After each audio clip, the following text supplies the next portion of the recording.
When we last left off, our intrepid heroes continued the assault on the Thanehold of Idreen. Teaming up with Dareth Changehield and his wife Brynlin, they assaulted the throne room of Bailiff Bromnar. And, after a long and grueling fight, finally overcame the Bailiff, and Victoria chopped his head off. Achuak burned him alive. At some point, Ruka chopped his leg off, and the Bailiff took a bite down pill. So he's been killed with extraordinary prejudice. It was the Rasputin treatment. Yeah, That's how that works. He's definitely not getting back up from that, for sure. Even if he gets zombied, that zombie doesn't have a leg and is missing his head. Yeah, you just got to worry about pretty worthless incorporeal. zombie. He will come back to haunt you as a Doulahan with one leg. As a shitty Doulahan. A peg-legged Doulahan. Arg, matey! And he throws his head at you. What? We have to make sure then to also shave his beard, so if he does come back, he comes back as a headless, beardless, peg-legged Doulahan and then immediately re-kills himself. Now that sounds like it's going to spawn an undead grudge. Undead grudge. The grudge just manifests in me growing a beard, and I'm very confused. You wonder why the hell your tail is so shaggy? Anyway, so yeah, we rejoin our heroes just after that moment. Victoria's breathing hard, and the bailiff's head is rolling across the floor. Dareth and his wife are looking away in the gruesome moment. The troubadour here is bawling, and the fighters are securing the throne room and dispatching the loyalist fighters with throat-cutting knives. Those three fighters, though, they put in some work last session in the fight. Deeper. Well, at least they didn't fucking tank a massive ass hit and put it down. They didn't tank a crit from a two-hander. Yeah. Yeah, Achuak also put in a lot of work and got the shit beat out of him. Achuak needs to have a little lay down. Yeah, just slightly beat and bruised and everything, but I have something that I've, because of time, I can do this. I have a lot of these fuckers that I can use. You're not gonna eat like 10 good berries, are you? I have spells. Oh, right. Yeah, I have a lot of fucking spells I haven't used, so. I didn't know you actually had Cure Wounds, because I've only seen Achuak cast Good Berry. Good Berry and Big Pig. It's not even a spell, that's a class feature. And Pass Without a Trace. And Pass Without a Trace, and Heat Metal, and Spiky Growth. Yep. All things considered, it's been more varied than we thought. Yeah, and the best part is, good berries last 24 hours. So I could just literally just eat a couple of more and just be good. But so yeah, if you want to take a moment to heal yourselves, you can. Dareth and his boys are gonna go check on the heir to the throne. We'll urge you to come along. I'm gonna put Bronner's head in a burlap sack. Come with me. Troubadour's ears kind of tuck against her head as you do so. That's so disrespectful. Well, he disrespected a lot of people. Yeah, he murdered a lot of innocents. Yeah. I'm still like rubbing bunny ears just to keep her from bursting into tears again. Yeah, I mean, she did come around, like, you did take her around the corner just to see Bromnar get decapped. So, yeah, the crying started again, then it's, like, slowly stopping. Sniffle, sniffle. A lot of wood had to be shit today. I don't think there's any winner.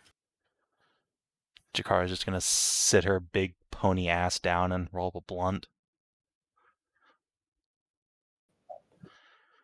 I'm gonna go with the dwarves and go check on the sun. Yeah. Somebody needs to make sure it's still in one piece, and then, just stab a good berry to his mouth. He's probably hungry as shit. Yeah, Probably. grab you guys. I think Lizbet will take over your rubs duty, so you can stick with the party.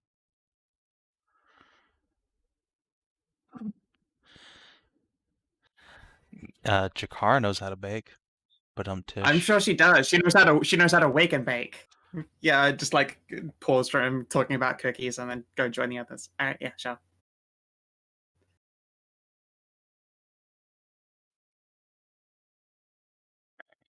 So you pass through the northern exit to the throne room through the small corridor, and you find a group of remaining fighters and Lord's Guard.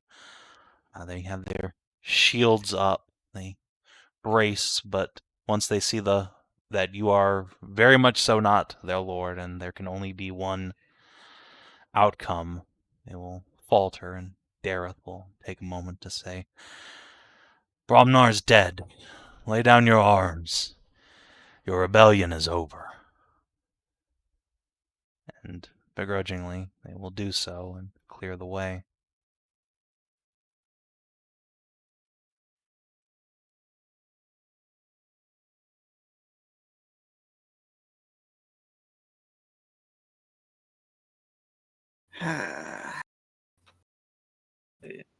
So, which way is he, Achuak? Thanks, knocking points at the correct direction. That way? Hey, Vicky, you're kind of blood-soaked and terrifying. You want me to go first? Victoria will briefly look down at herself and... Or in fact, Ruka, you're definitely got to be part of Operation Calm Dudes Down. Right. I'm going to rule over. I'm going to take my Perhaps eyes. I should stay here then. I should take my eyes off this bloody battlefield. Yeah. And instead, alight yourself upon people who desperately need some kind of like a good feels dog to head pat. They need an anxiety puppy. It is time for the healing hip pats. I say not a word, but I have the presence of Doggo. It's a very soothing presence, it's true. The party goes upstairs. There's a final fighter, the most elite of the bunch, the last defense against you, but he relinquishes the key and steps aside. You are able to unlock the door, and inside, much as Achuak last saw, there is a single bronze-skinned dwarf with a short but thoroughly braided beard. He's sitting on the edge of his bed. There are a number of plates of half-eaten food strewn around, but little and less else in here. He seems to be staring off into the middle distance, barely acknowledging your presence.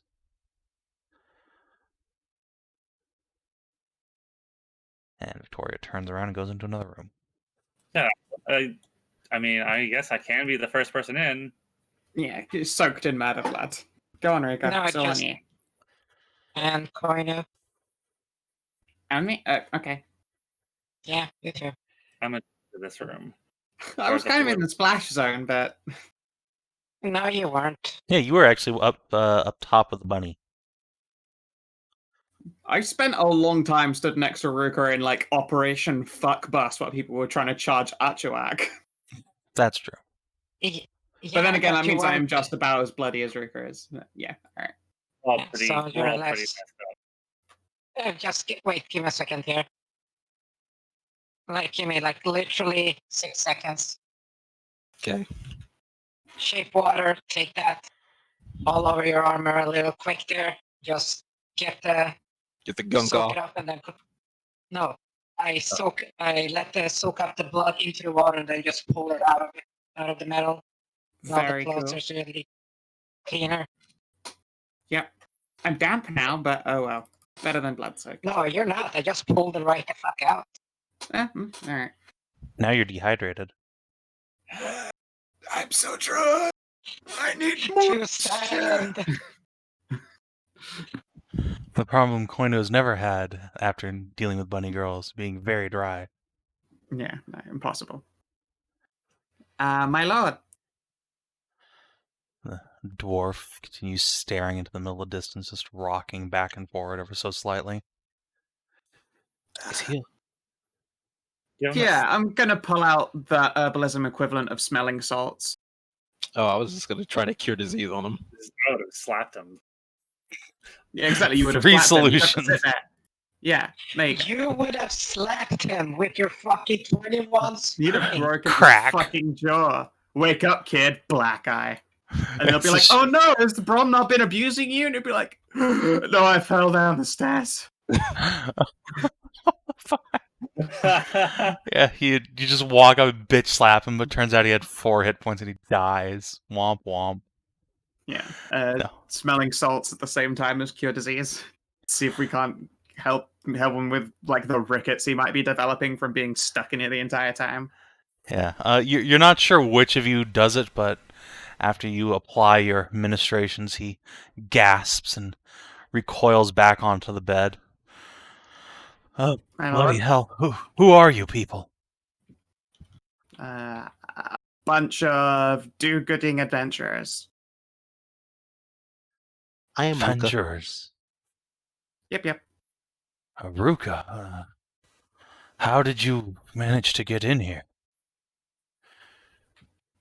You couldn't have Very, gotten very through all the bloodily. guards.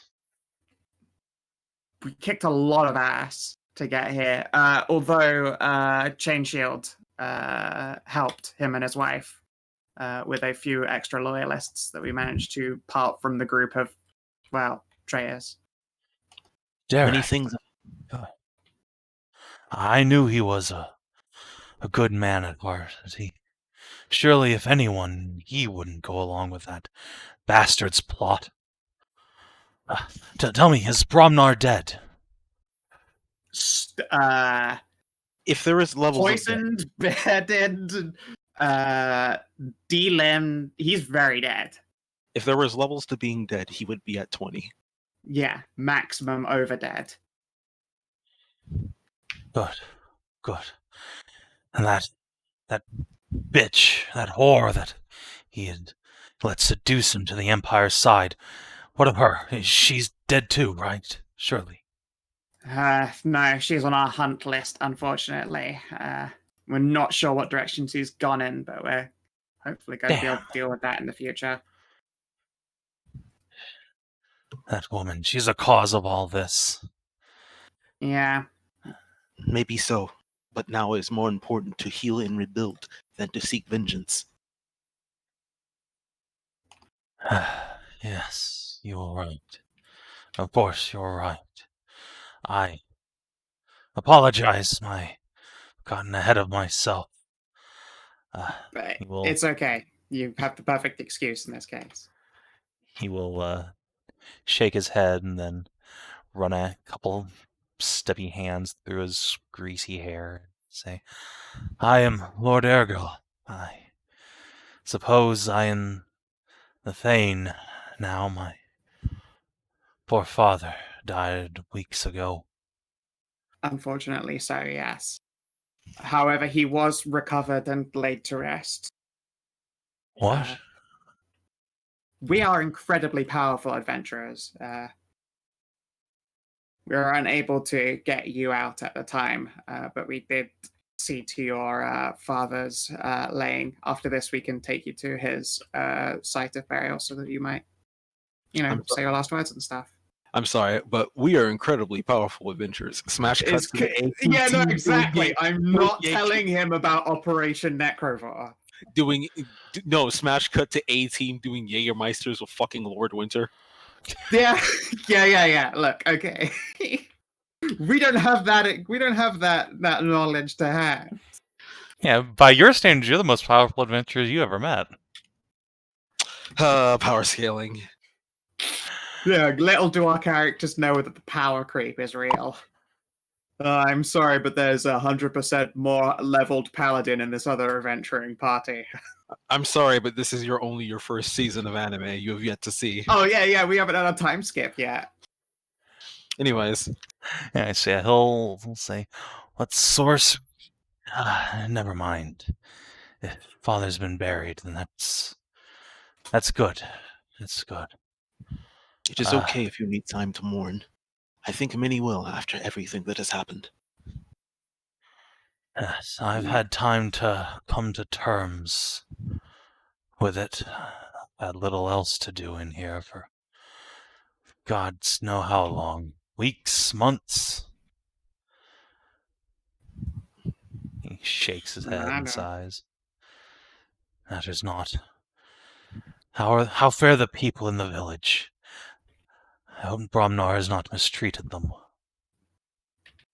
They haven't had the easiest time, but they are honestly doing really quite well. They will be doing much better once they see you. Right now, they are all currently safe in a big fortified fort. The elf ruins in the mountains, right? Yep. Yes, I heard the guards talking about trying to crack that nut and having little success. Yeah, they keep a ballista there, so you know. Ballista? Well, whatever works, I suppose. Ballista. Pause and mumble. One of those words. Hop unsteadily to his feet and wobble for a moment before catching himself on the pillar. I will help. No. I can't show weakness after all this time away. Let's put on strong airs for my people. If that is the case, I will pat his head and give him 5 points of healing. I know he's probably... Okay, so he actually does need it. Yeah, he's he hasn't had access to anything like medical supplies, so I think in this case it's less like curing hit points so much as like aches and pains and fatigue lifting. He's probably got hella bed sores. Yeah, hella bed sores, he definitely got roughed up by the guards on more than one occasion. I'll tell you what, I pull out a bunch of like probably strong tea leaves to give him them to chew. See if they help snap him out of his funk. Yeah, he'll take them with an appreciative nod and begin to chew. Take a step forward and look at Victoria, look at the big sack, and just nod his head approvingly. Yeah, she's got a huge sack.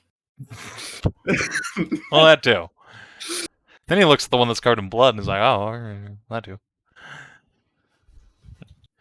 Takes a step forward and looks at Achuak, and then Draconic, he says, "Greetings, Long One."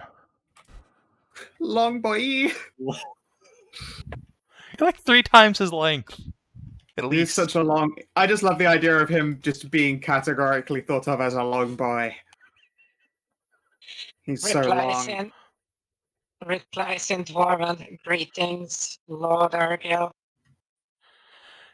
That earns you a slight smile, and he'll shake your big lizard hand and comes out the door and then glances into this room down here.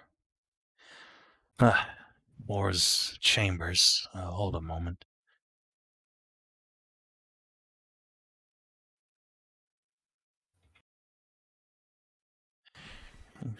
Takes a moment to search around. There are numerous bookshelves, and the table has a journal out that Achuak saw her writing in, but on a glance, it appears to be just gibberish.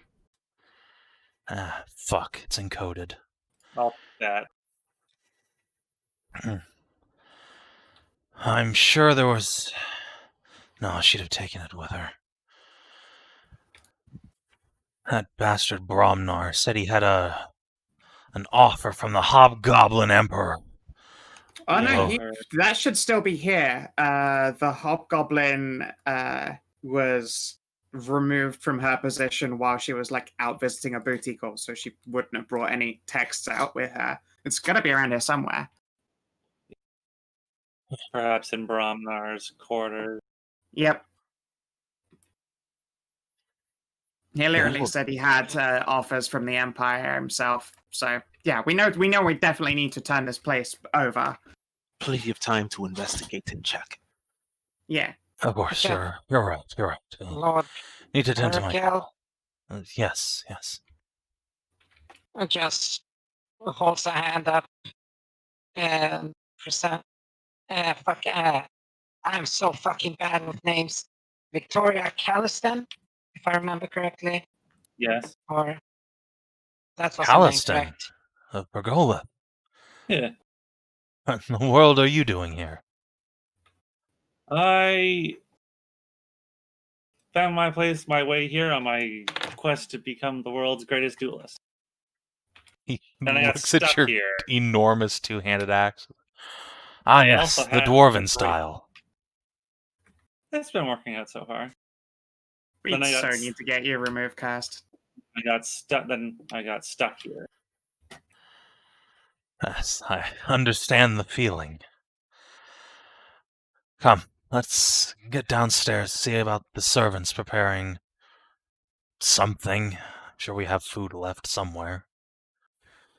And maybe Bromnar like hasn't. a few servants left. He glances over his shoulder at you and just sighs. Bromnar used a bunch of them as living shields. Of course he did. Cowardly bastard. If you want. And one of them tripped over in the bathroom. It was tragic.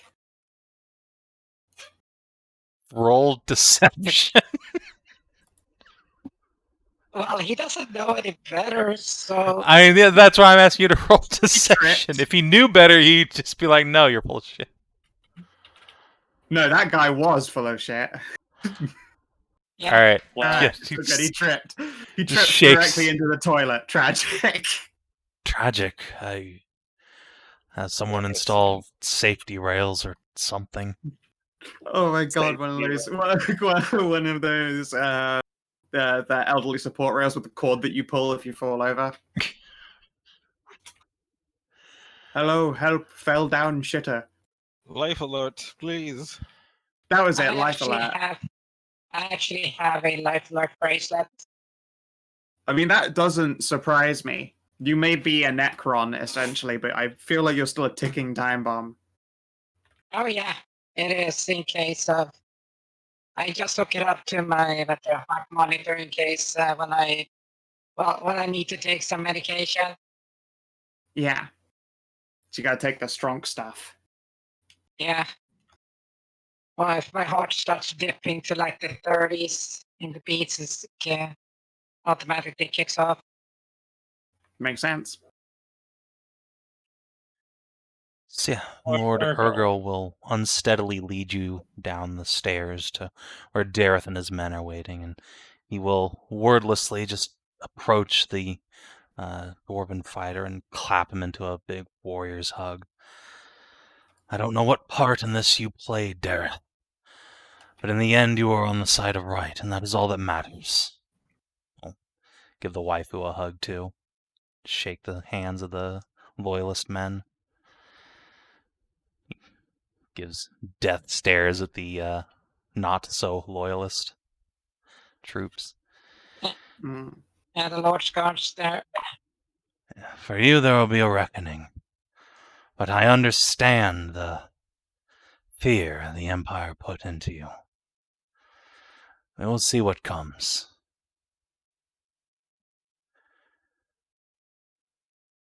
And just grab him and move you guys back to the front room.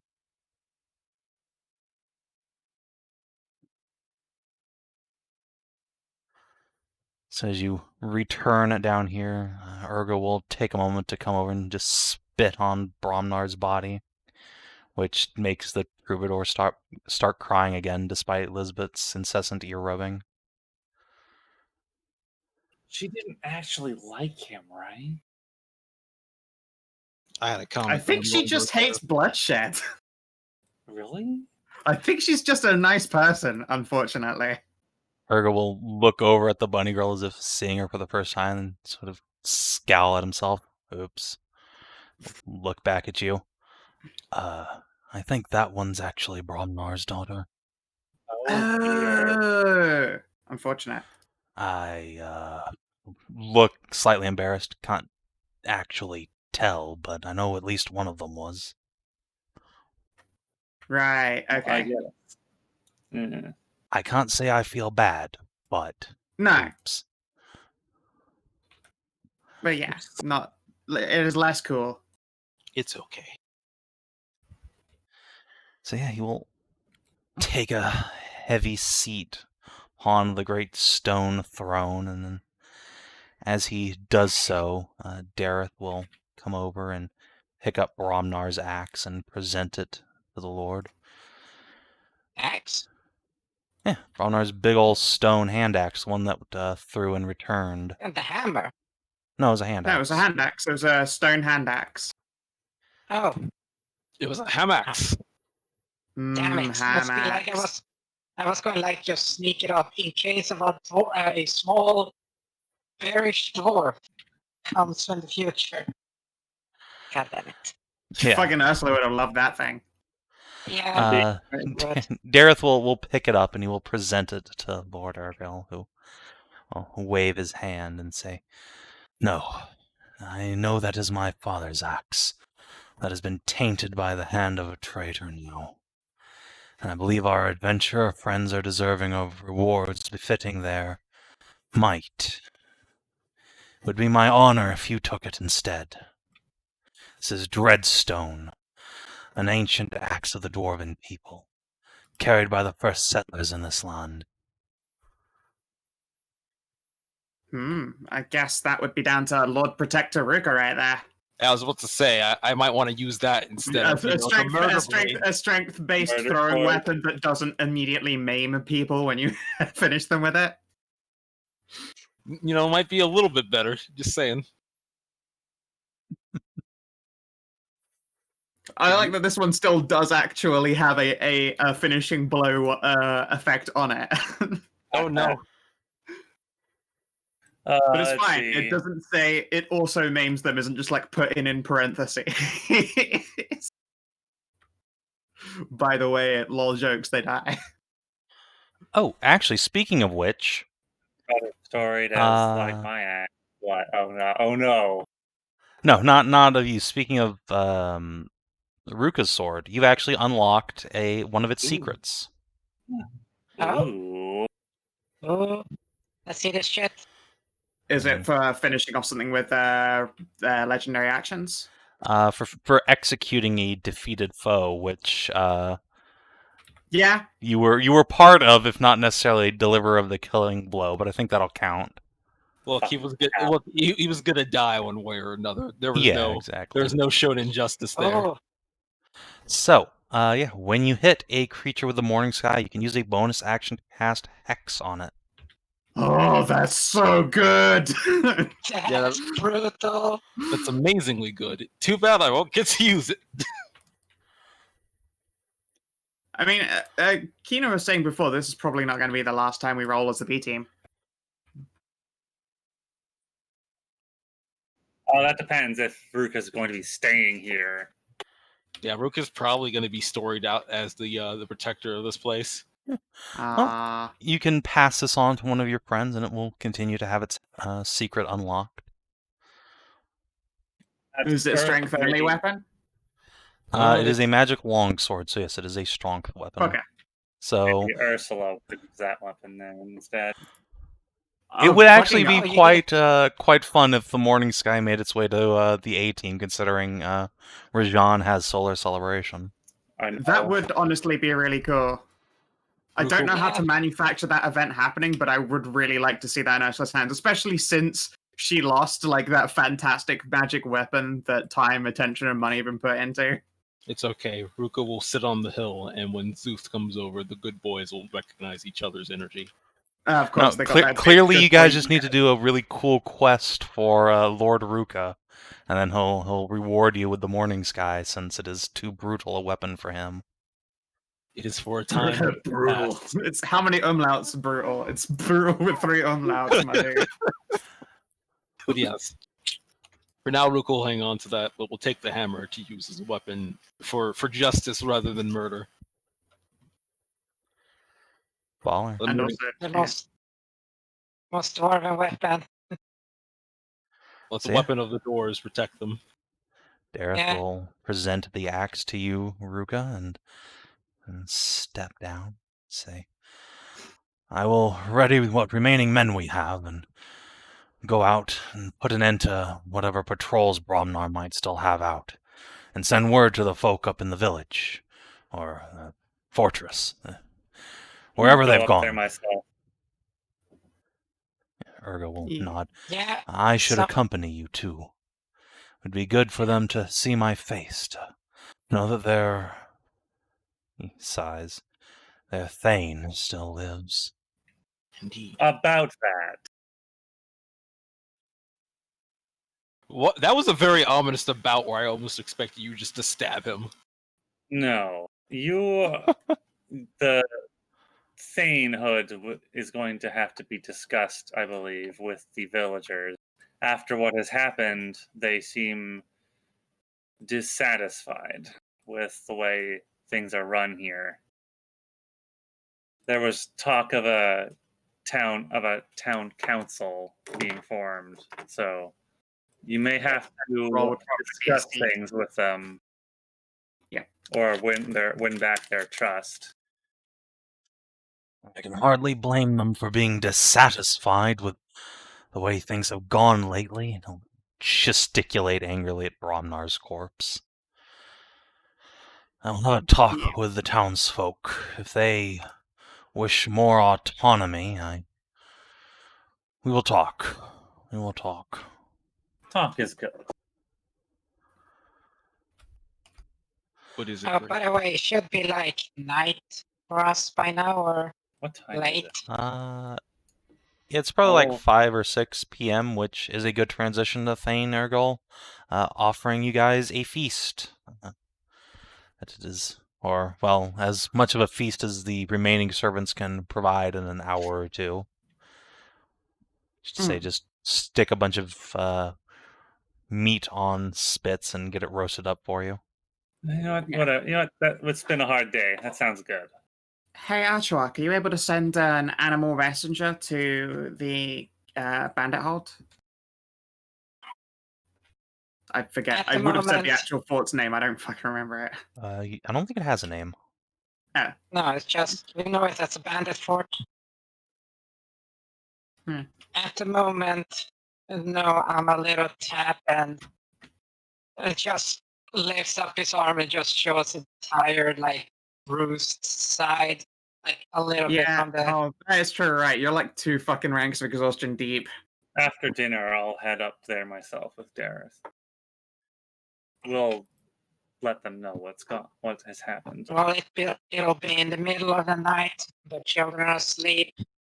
Yeah, it also takes a full day to get there, so you might want to just wait till morning. Wait till morning. Don't go at night, if it takes that in the long. woods. We can send an animal messenger in the morning to make sure they're aware, and then we'll come up and get them and make our way back down into the village. I can also turn into a beast of burden to assist their carrying. Yeah, you should turn into a camel. Can you do camel? The dwarves all in unison ask what the fuck a camel is. Oh, you know the sandy land where all of the walkers come from?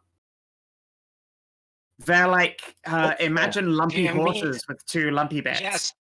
I was going to ask if you were talking about the one with 1 or 2.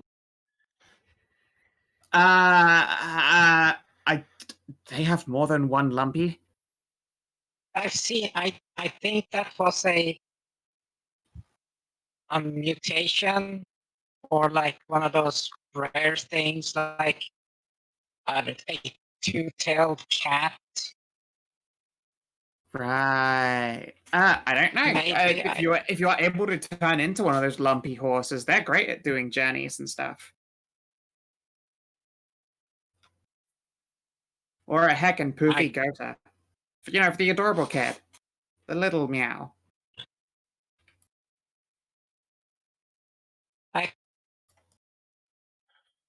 Nobody has any idea what you're talking about at this point, but they will accept it.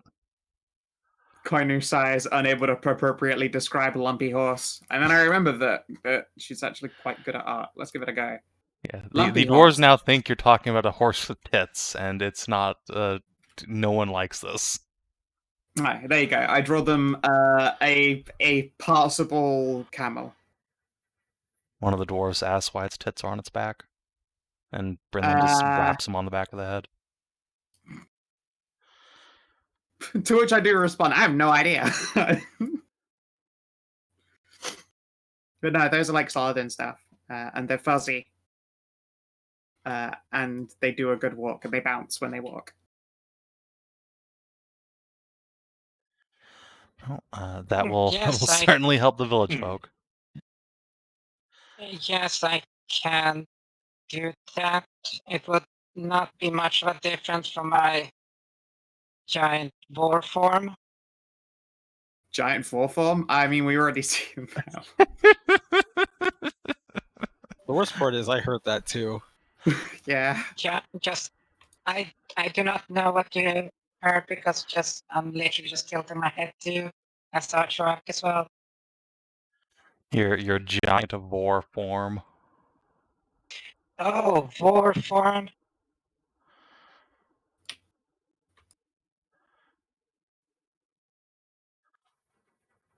My giant boar form wouldn't be much of a difference because stats-wise the boar is stronger, but a little bit slower. Yeah.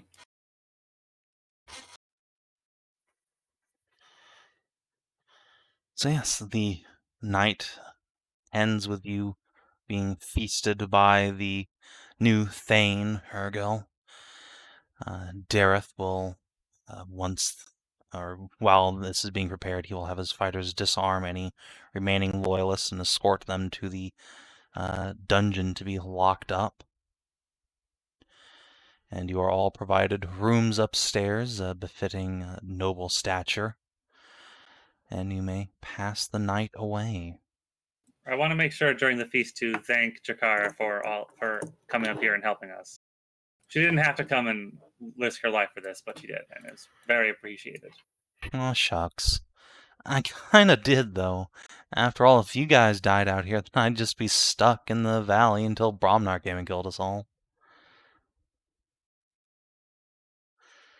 So, yeah, no problem, really.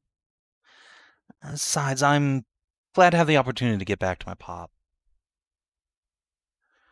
I wonder if he's actually going to show up. Well, it's only been a day. I don't think he can get here that fast. When morning comes, I'll probably start heading that way to meet him on the road if he is.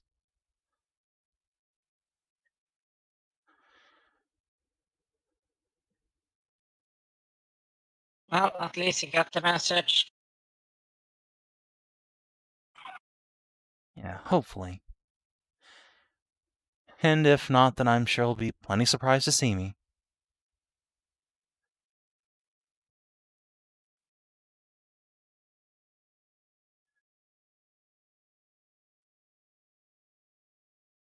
Yeah, night falls. You are all able to get whatever resources you're missing back, if any. So you can go ahead and get your HP spells, etc. going. How much is the exhaust? You heal 1 exhaustion per day.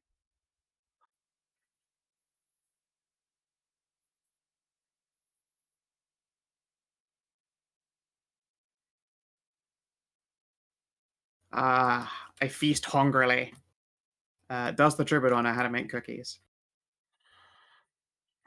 She does. She does indeed know how to bake.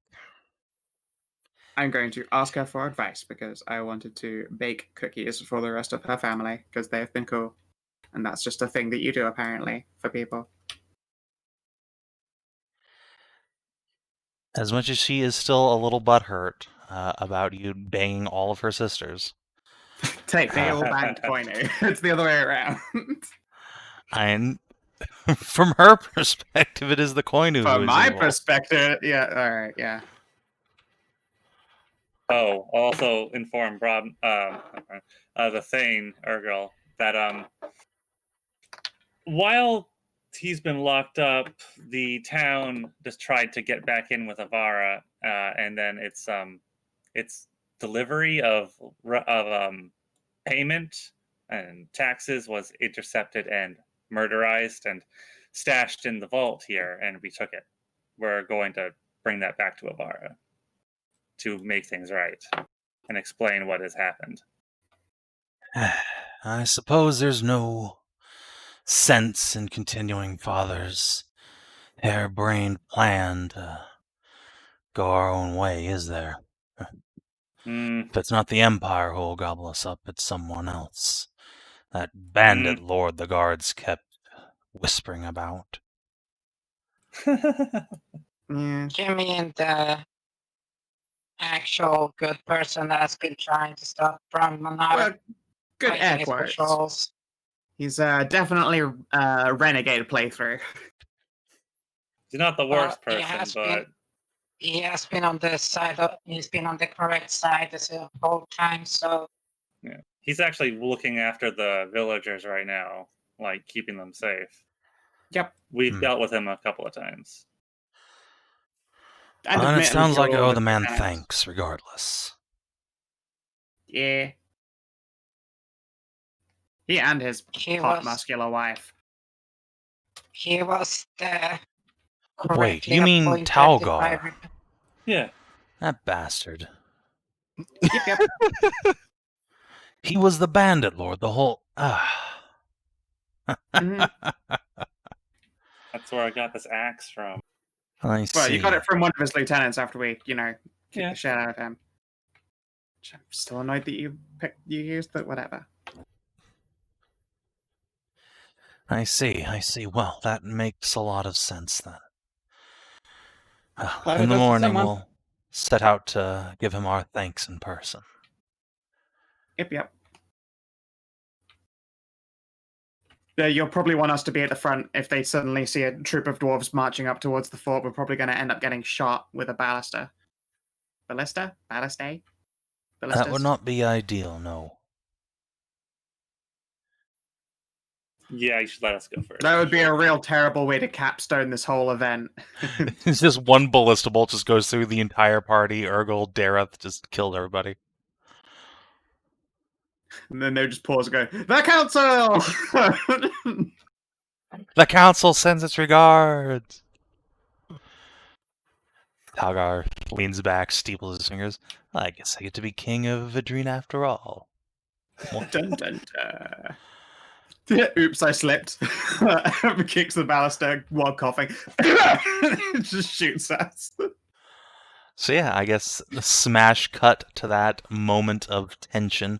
The ballista aimed down Smash at cut the... to that moment when we get shot, this fucking asshole. What the bullshit? the moment of tension where you don't get shot, but you might. Where the ballista is aiming down at you, crewed by the eagle-eyed Forain. A group of pitchfork torch armed militia are out front, but they quickly recognize their savior party, and then the dwarf behind you, now clad in his noble's regalia with his personal axe and shield at his side. And someone calls out, It's the Lord! It's the Lord! The villagers lower their weapons, and the ballista cranes away. Forain runs up to the edge of the wall and waves at Achuak, followed shortly by Jalinar, and then Jessafir, the rest of your friends. I'll take out the bag and I'll pull the head out.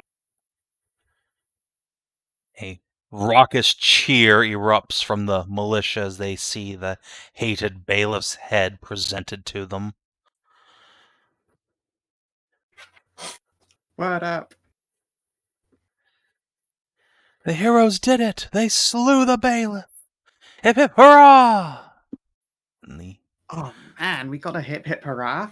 Oh, that's so nice. and people start running out to meet you and basically just scoop up a lot of you and carry you into the fort.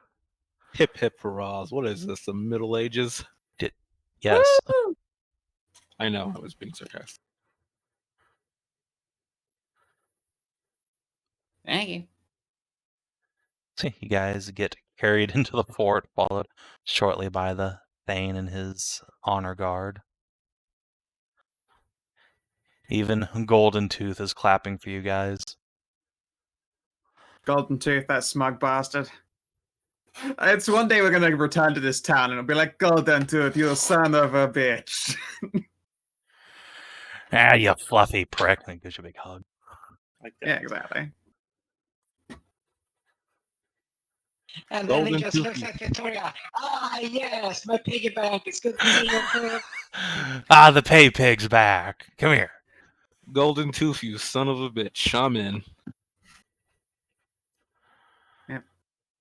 Is Tahira okay? Yeah, once you guys enter, Christiana and Safia and Vaughn will all come out, and Christiana will say, "Yes, Tahira's quite all right. I had to use smelling salts to get her out of her sleep, though. It lasted almost 2 days. Woof. I think we can use it to get her back down the mountain, but I wouldn't recommend it for long-term treatment. She might never wake up." Yeah, that's not the kind of thing you overdo.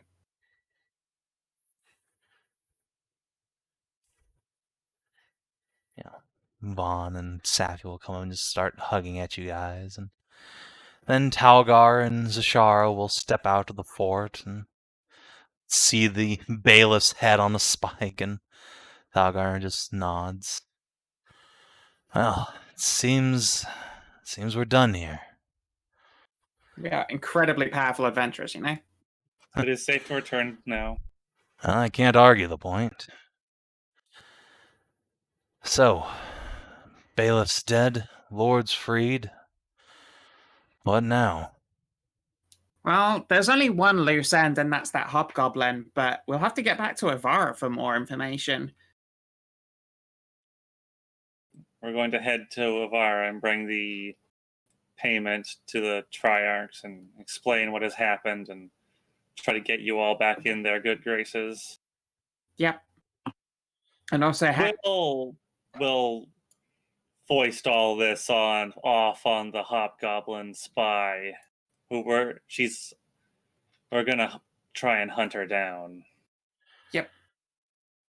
Ergo will just nod along and say, "If we can make her take the fall for all of this, that would certainly be in the town's best interest, no doubt about that." Yeah. It'd be a little bit of fluffing with information, but they're for the best.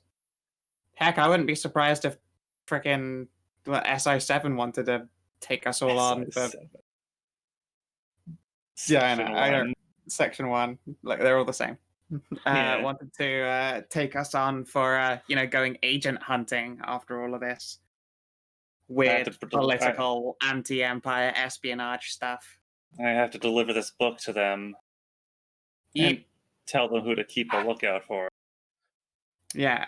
Did we ever find, by the way, the documentation that was spoken of? The Empire's agreement.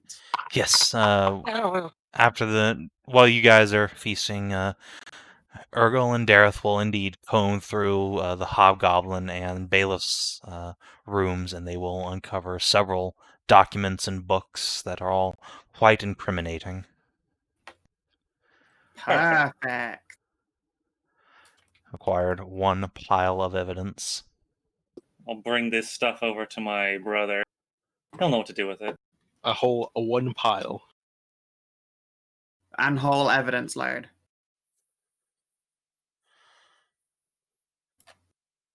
Yeah, alright.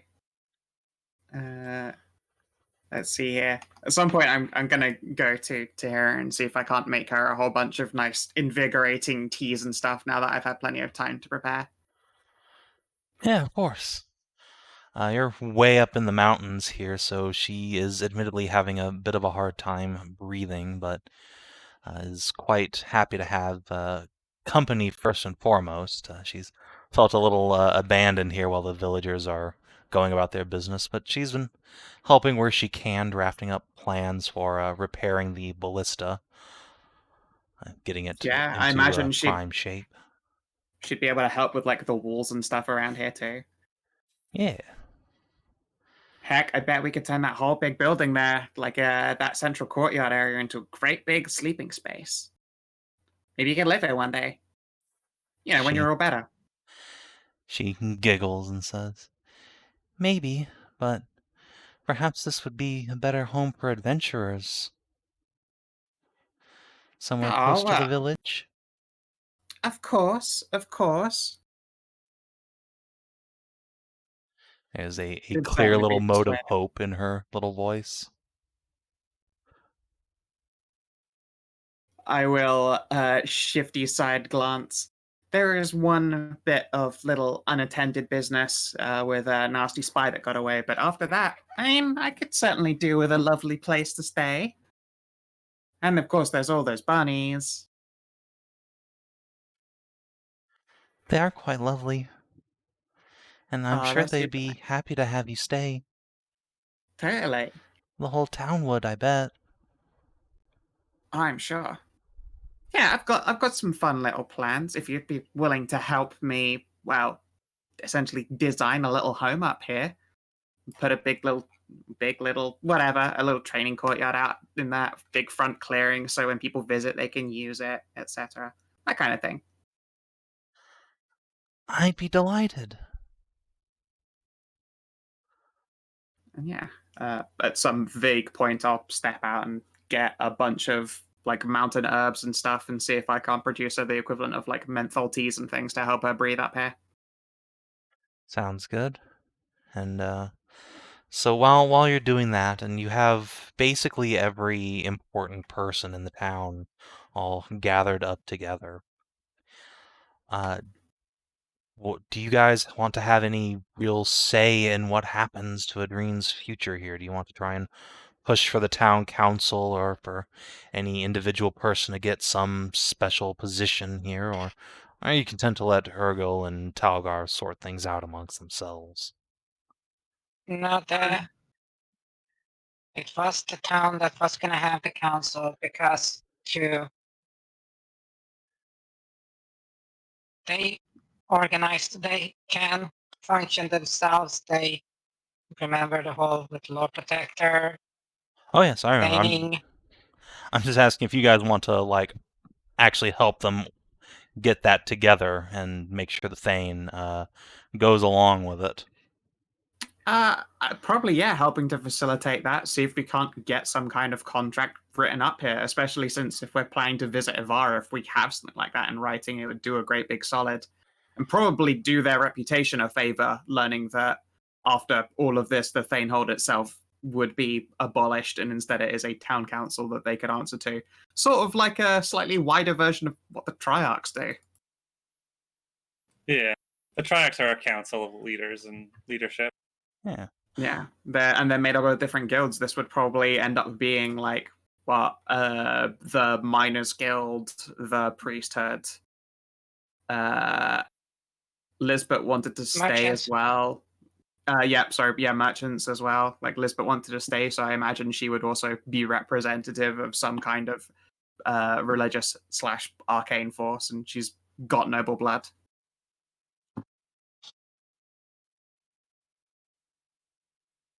And of course, a Lord Protector good boy. Haru.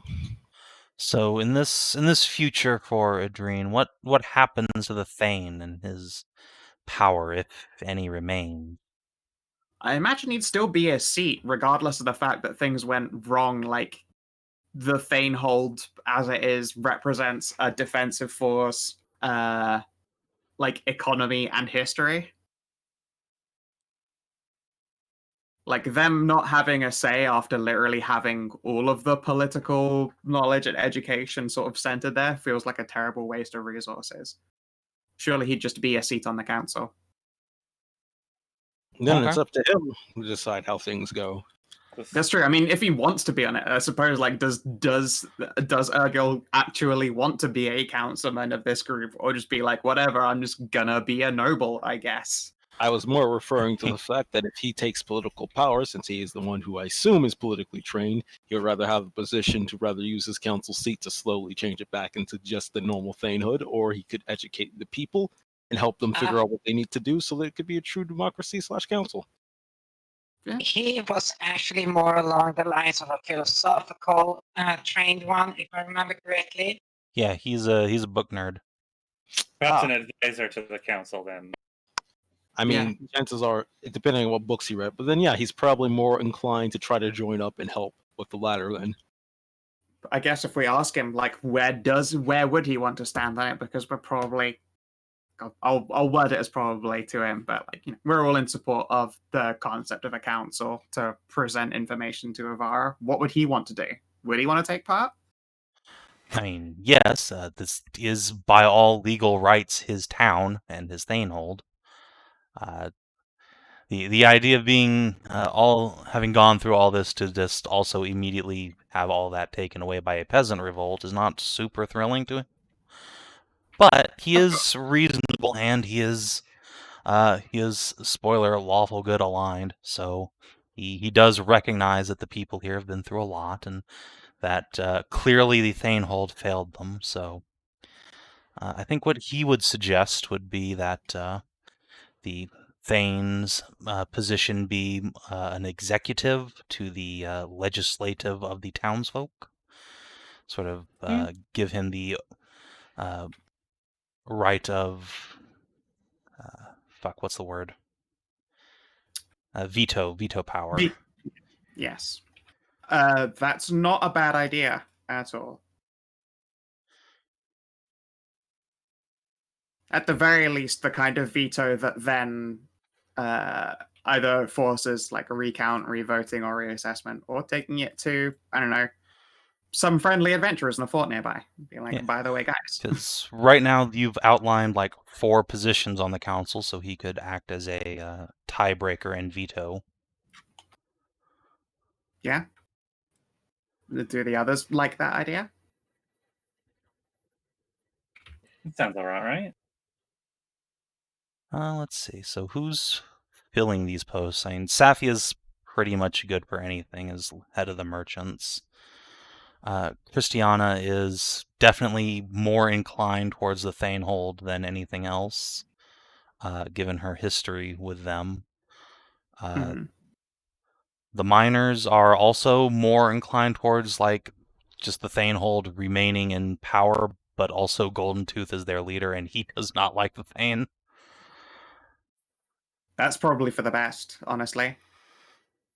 So that's merchants, miners, religion, and then what we'd I guess we do have to check with Merz, but Lizbet was interested in being a position as a secondary religious figure, and also the only arcane teaching that can possibly be done in this place. Yeah, she was interested in establishing a temple here.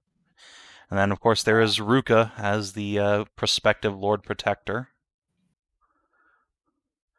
Again, maximum lawful good boy, which is his alignment in full. Here, sorry, I am messaging somebody. They're asking things. It's cool. Obviously, what you want is extra pepperoni DCL. No, not pep.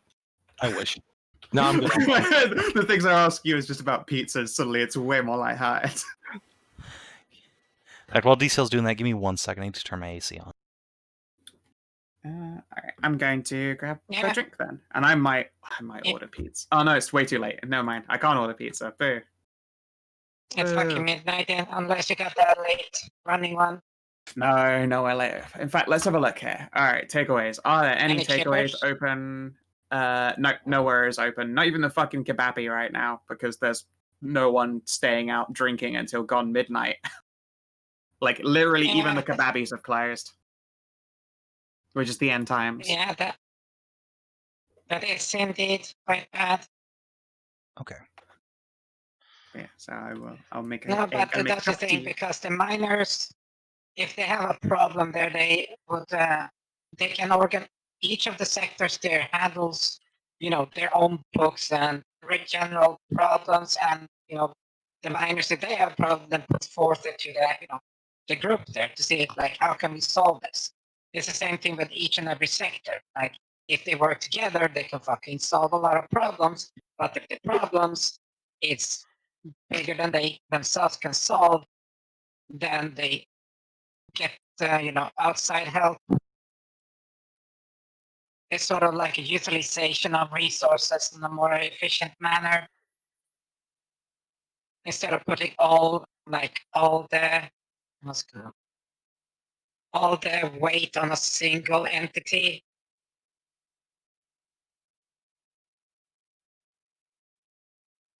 The weight of leadership is an easier burden to carry if the weight is split up.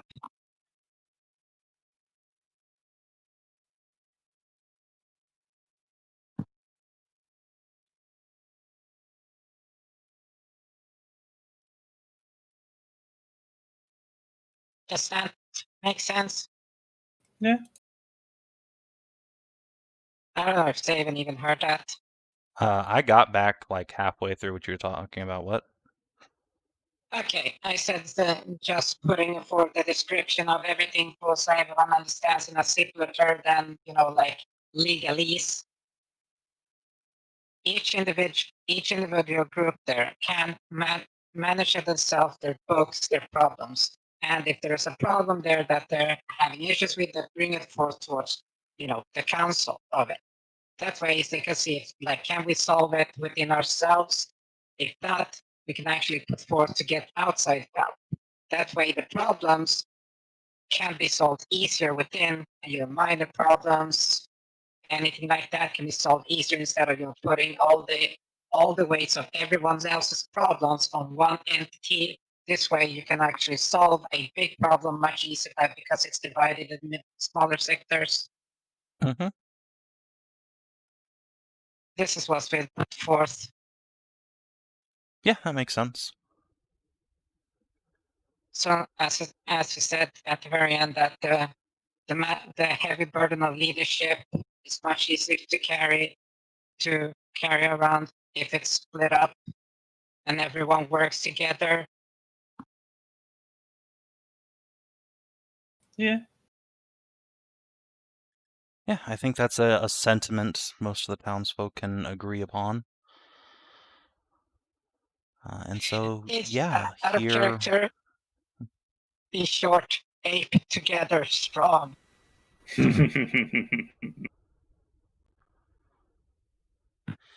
So yeah, here in the mountain fortress, the dwarves and the townsfolk and Talgar's remaining groups will all come together to sign and devise up this document that will reincorporate the town, give it its council, and outline its rights.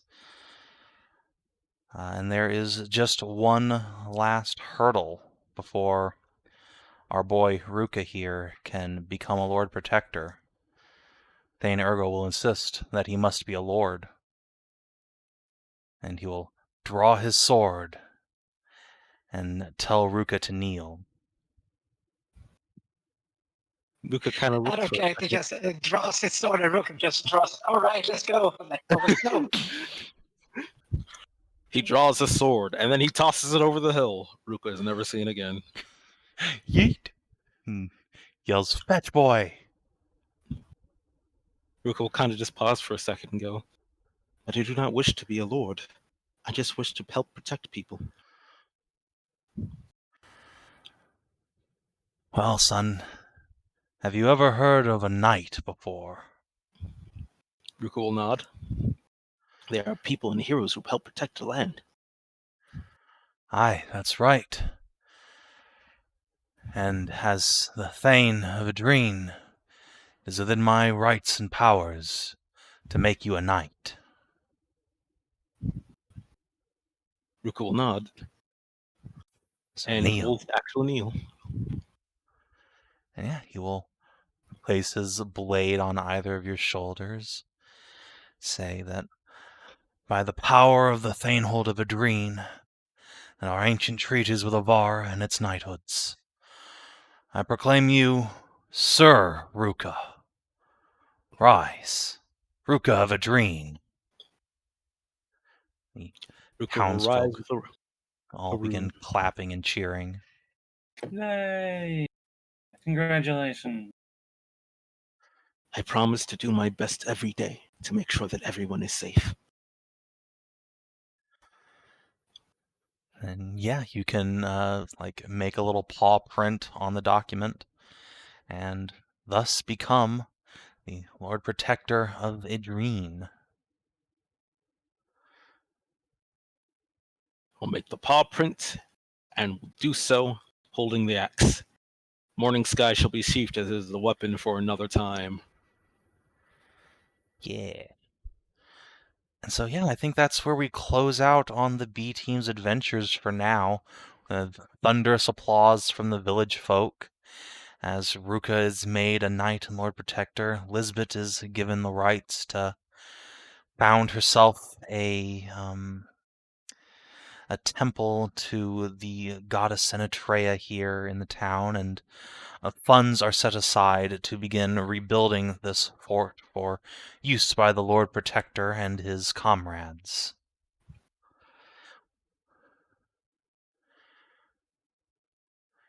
And so, we fast forward several months.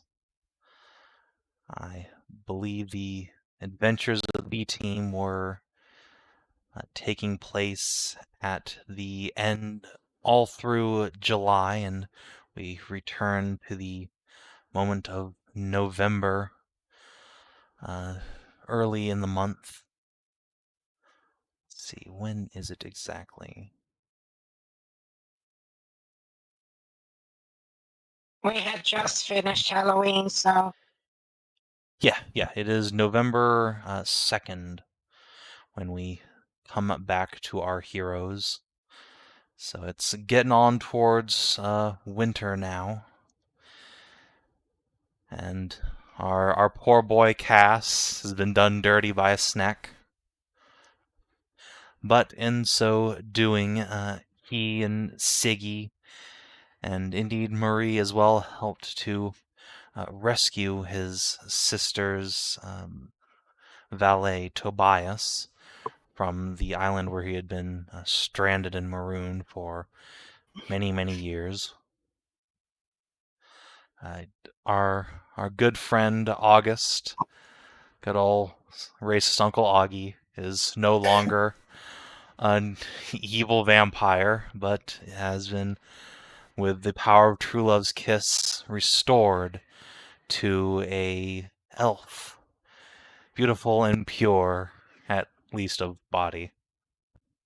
He had the chance to meet his daughters, Kieran and Halen, who have now, along with their mom, returned to their fawn-like disguises. And our girl Marie has shown up with some dyed hair and almost completed her first level paladin training. Ready to fight. At least that's what she says. And you guys know that it's almost time for winter to set in, but you still got about a month and a half before the winter frost sets in. So you have time to accomplish some stuff here and there. Yeah, A well, little we owe our shadowy boy a visitation to his family. In a dream. Yeah, which is why we did the B team. Need to pick up my missus, their alchemical supplies, and go say hello. you Because know, he's been a very patient man while we've been fucking around all over the world. it feels weird to have fucking money. Oh yes, we Just have looked money at the and cat. funds again. One second, yeah, I'm just character sheet. gonna click into Nahia's sheet. Oh fuck yeah! That's good. Just look at that money right there and the fucking resources. Be like, we have hit points, people. We have hit points. We I can mean, provide a hit. yeah. some of us have hit points. I don't know if you've noticed the scaly puppy over there. Probably has about as many as Ruka has. I don't think you're wrong. I'm actually opening my sheet to check. Shit. Shit. Shut up. All right, let's have an audit here. Zuth has 43 hit points compared to Ruka's 38. Fuck. That's tight. That's tight difference right there. The third level paladin is a mighty, mighty hero. Yeah, side point, I guess, since all these months would have passed the interim, are we able to make our Heroes of Hedrah into level 4s? If it matters, yeah, they will probably return as either level 4 or level 5, depend on whatever their next adventure happens to be. I B. Buzz. Dave's Buzz. Okay. But in the meantime, so the plan is to head to, let me move you guys to the world map here.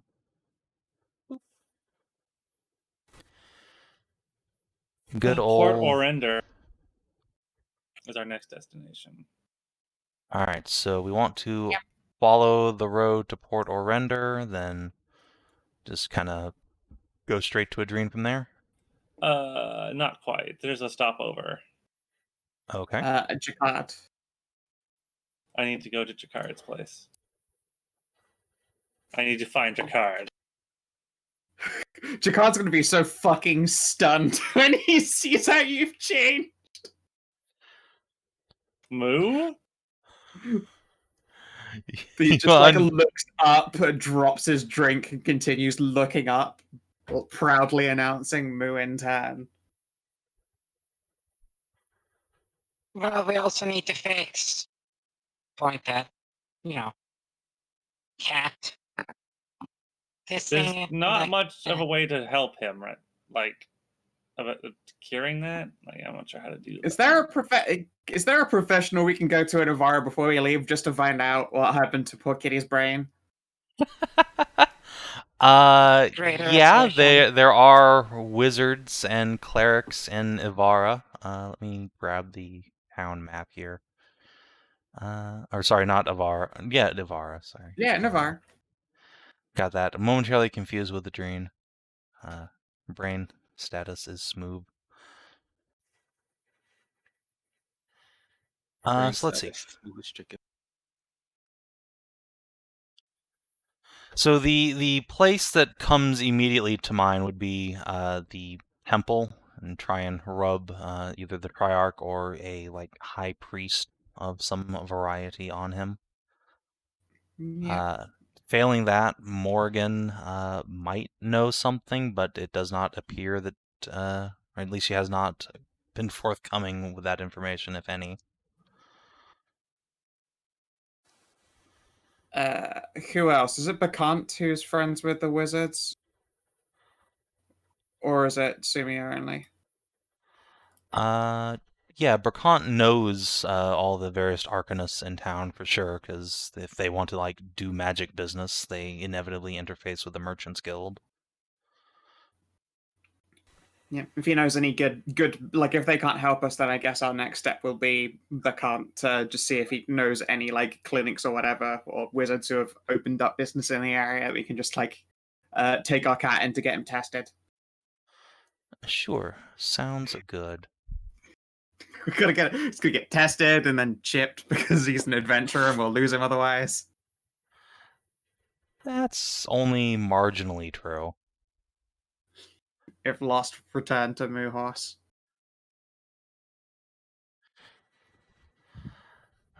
Yeah. If lost, look in the sky and find Muhorse. Muhorse. Alright, let me grab Bimbo Cass's token back here. There you go. So yeah, he's just permanently attached to his shot now. Yeah. In one way, if not more. Oh, he's such a nice. He's so good. I love it. I love it. I love it. He loves you. Oh. He gets to ride on my shoulders all the time. Yay! There's just a perpetually hard dick pressing into the back of your head. Just hang on to my horns. Don't fall down. We just need a great restoration on his smooth. Also, what's this Gaius business over here? That's not necessary anymore. It is absolutely necessary. Yeah, What do you guess. mean? He's just this handsome pale elf. They'll just think that he's some human alphabet. I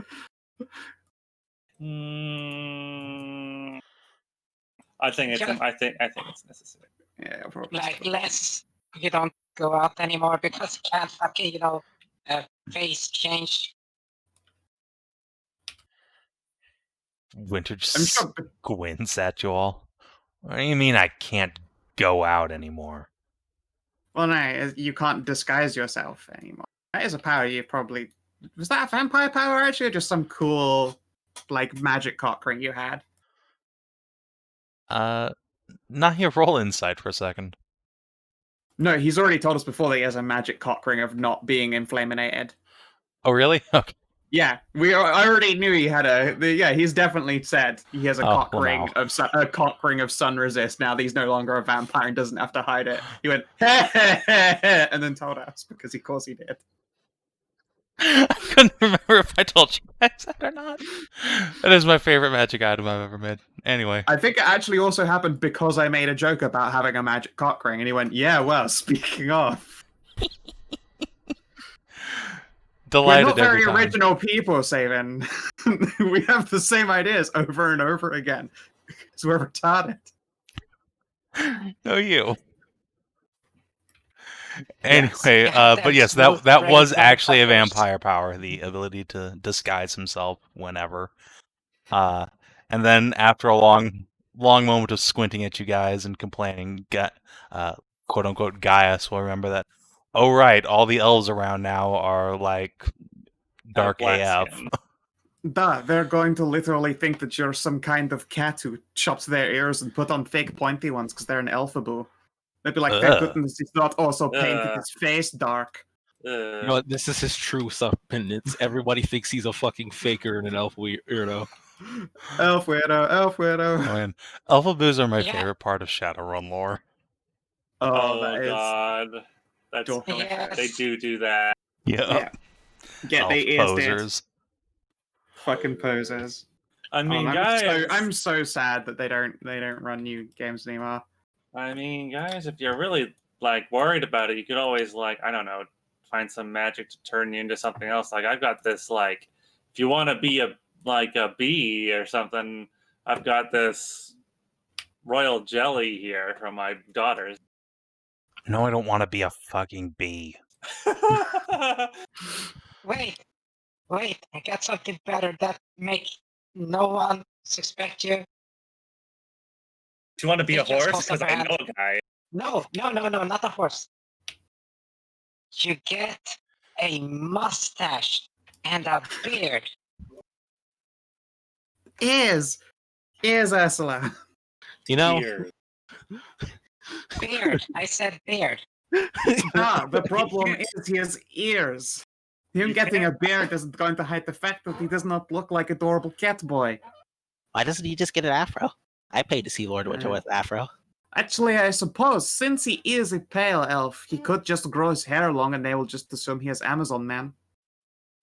I say man I'm with air quotes. deeply offended by all of this. And Lord Winter will also run his hands through his now incredibly long, silky golden hair. But if no one sees your ears, that's probably going to be what they assume. I hate it here.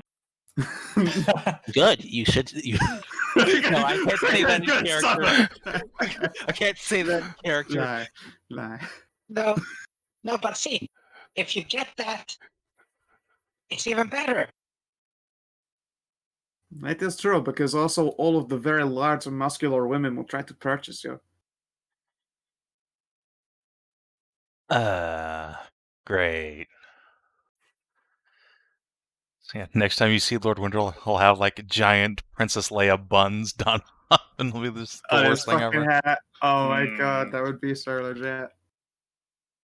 Cinnabon Winter. Now I kind of want a stealth mission sleight of hand that. Not all missions are made to come back alive from, you know? Look, sometimes it's worth the price. No, but in this case, that's literally the best fucking disguise he could ever fucking get. A literal mustache and a beard. Why would that work? They would see the elf ears. Because think about it. A vampire doesn't grow facial hair. No, You mean no, an it's elf? They have it. An elf doesn't grow. Yeah, but that's a see. So if he gets by, I don't know, this fucking artificer or this fucking magical bullshit or this fucking chemical like alchemist shit there, get a fucking facial hair, it would be even fucking better. And they just hide the ears. Nobody will fucking suspect. You could get some like magic earrings or something that like just turn that have like a really simple illusion on them that just make your ears into like round ears, like one of those humans. Shit, I'm sure Ashker could put that together. Yeah, that's a good point. All right, I'll throw something together, I guess. At the very least, it will be one less just hassle piece of shit to deal with. Yeah, great. Just, I still think you look better. Look with like a mustache and a beard. I didn't think elven men could actually grow facial hair. We can't. Although, Wait, you can't? no. They're way too Why? pretty. Winter It's why dwarves makes a used to shrug. It's why dwarves used to historically make fun of elves a lot. It's because of their natural beardlessness, lightness, and, larger feminine dicks. No, that's not. I've done enough study. That is. I have heard enough of that is absolutely the case for dwarves. Listen, all right? I'm going to put the record straight. It's not that they made fun of us. It's that they all thought we were all women. And before you laugh, every elf was convinced every dwarf was a man too, because they all have beards. So That is yeah, I was about to say that is a fair point. The hate fucking between your races must have been legendary. Oh, probably, yeah. I'm led to believe there was a lot of fucking in the early days. Wait. It just looks like it I just pull out my has bottle that and take a fucking shot to history. Just has them, all white woman math face just thinking. Will she put together that she doesn't have a beard? She has a beard in her soul. No, it should just All dwarves are like a tiny bit elf now. That's how the difference came about. Oh my god. It just, but You think she's joking, but she's women not. don't have beard. Not anymore, you don't. You're welcome. That took the beards. But I don't have ears either. So is that yours? Uh-huh. I think that one's just druidic fuckery. Where did your bear ears come from? Adorable bear powers. Aren't those because she's half catfolk? I thought so, but they've obviously rounded out a little bit to represent the fact that she is barbarian. Or barbarian. Well, my dad was supposed to have been like a bard, like I think Catfolk. Oh, that explains it. But it just holds up the side, holds up her hair from the side where human ears supposed to be. It's just nothing there. But Cass will giggle and say, "Maybe we're half siblings." Ursula has a fucking internal freak out. No, that much smooth. It just starts to look at Cass and starts thinking. It's just like the smell of like toast starts to walk through the air. Oh no! Someone Think call an about it ambulance. so hard, we all get a sympathy stroke because we all smell the toast. Why do I feel my intelligence score dropping slightly? I don't know. My charisma's going up though. No, honestly, hearing that your father was a bard honestly explains literally everything. I don't know if you've noticed bards, but they tend to get into everything. Leave. Yeah, but he left my mom, Oh, and That is unfortunately also very bardic, but I would not be surprised if there were more than a few potions coursing their way through his system. Shit, are bards just black people? Ooh! No, but a bard doesn't leave for cigarettes. He I mean, leaves for I don't fucking know. They said, oh, he just went out for an ale or two and then never came back. That would be kind of amazing. It's like, I'm sorry, I have bad news. Your poppy's a bard. Oh no. bards have the best music, are pretty good at everything, and just leave a bunch of children behind. Yeah, that's fair. How are bards at sports? I They mean, have they have bardic expertise. They're inspiration. amazing. You're right, yeah. Yeah, no, okay, yeah. Fair enough. Insane starts scrolling down character ideas for Caramel Bard. They have rhythm. It's true, they have rhythm. They can all dance. Oh no, it really is all coming together. And bards are cool. They're the cool guys of D&D. Even a nerdy bard is cooler than a cool wizard. Damn it, Savin, I saw that.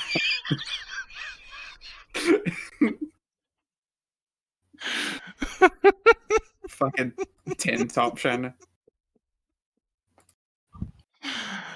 Oh god. Anyway, sorry, yes, to the temple. Alright, come along, Black Gas. Okay, let me just ditch these people. They're not here. Dee, dee, dee, dee, dee. So, you make your way. Oh, wait, that's not the temple. That's Mia's house. You're not going there. Yeah, there we go. We walk past it though and wave because, you know, we're friendly like that. So, indeed, you make your way down one of the main streets of Ivara, brushing past several hundred people who seem intrinsically taken by Cass and his big bimbo smile and the way he waves and giggles at everything and everyone. Clearly, you have gained a significant plus popularity by dragging this charisma bomb around with you. he's a But good boy. then you finally arrive at the temple. Outside is a huge statue of a dwarf in a great silk robe holding up a set of scales, merchant scales, not the scales of justice. And there are many catfolk and dwarves who are milling around in and around the temple grounds, all dressed in similar robes of gold. They will greet you, and once you mention your kitty's plight, they will direct you inevitably towards the Triarch herself, who is in session today. And given your previous history with this town, they will cut short the line so that you can see her by day's end.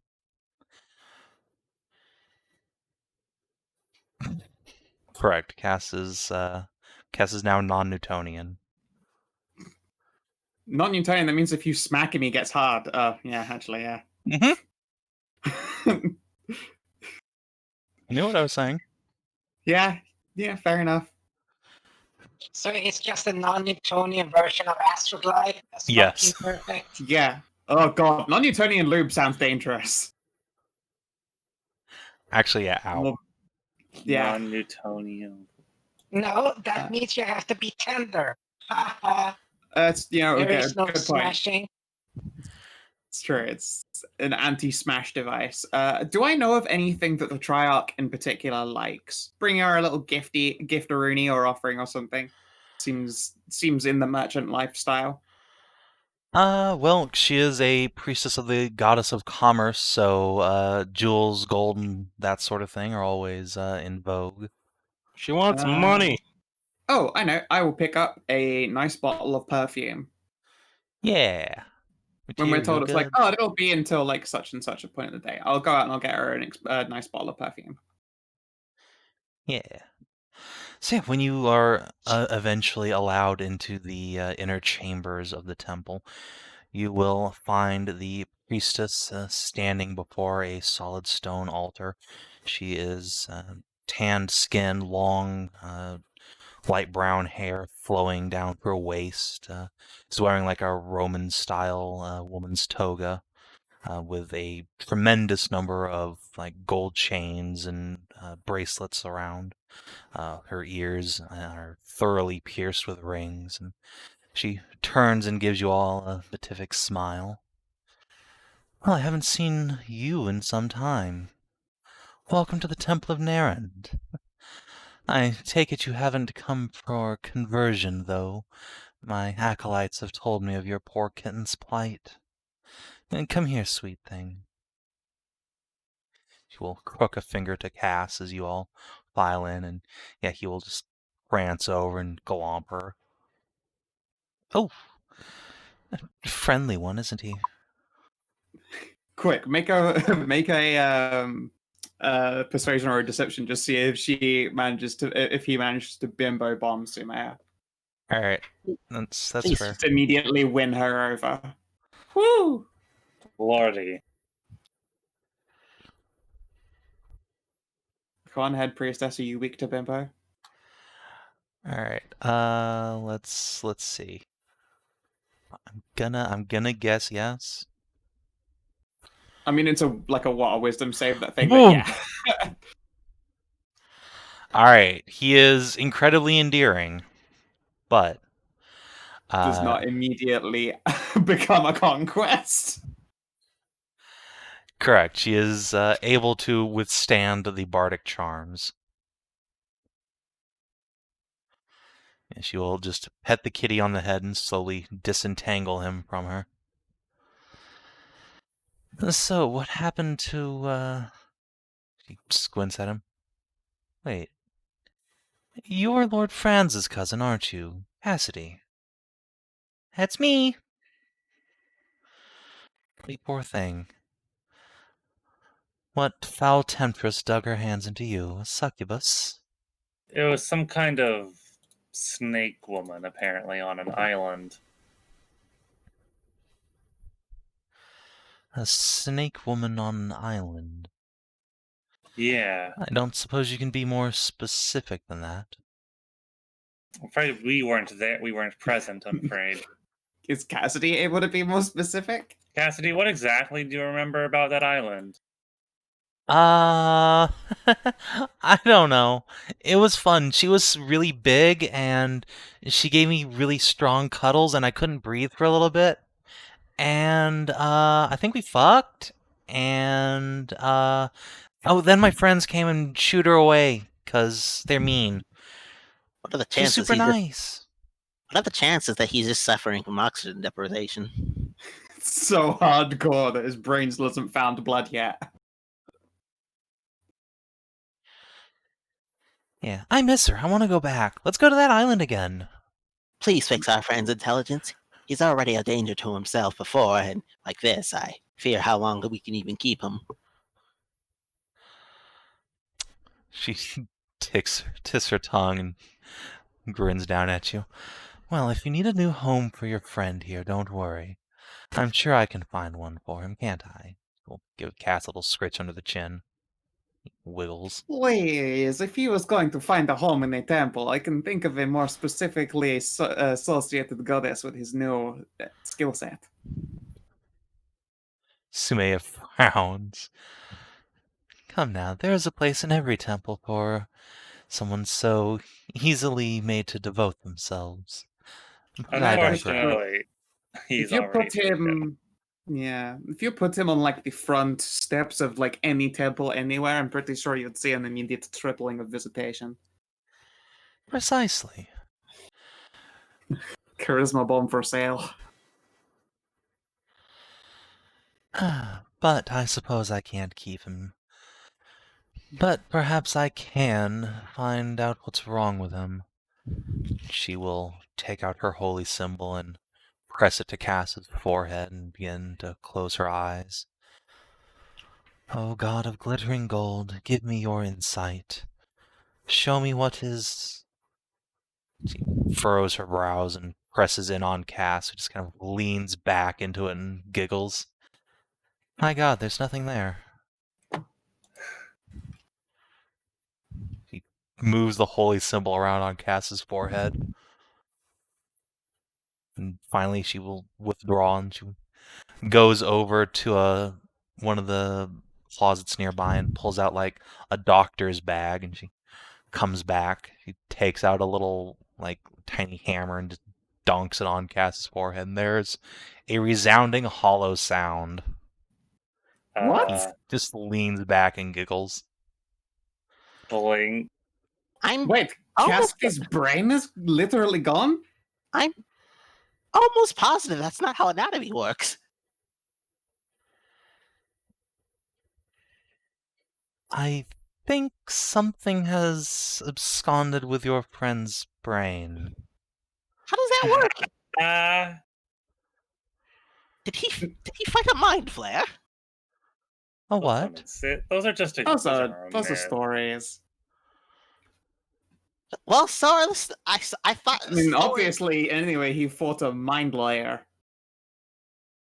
I thought it was impossible for one to lose their mind quite literally and still function. Yet here we are.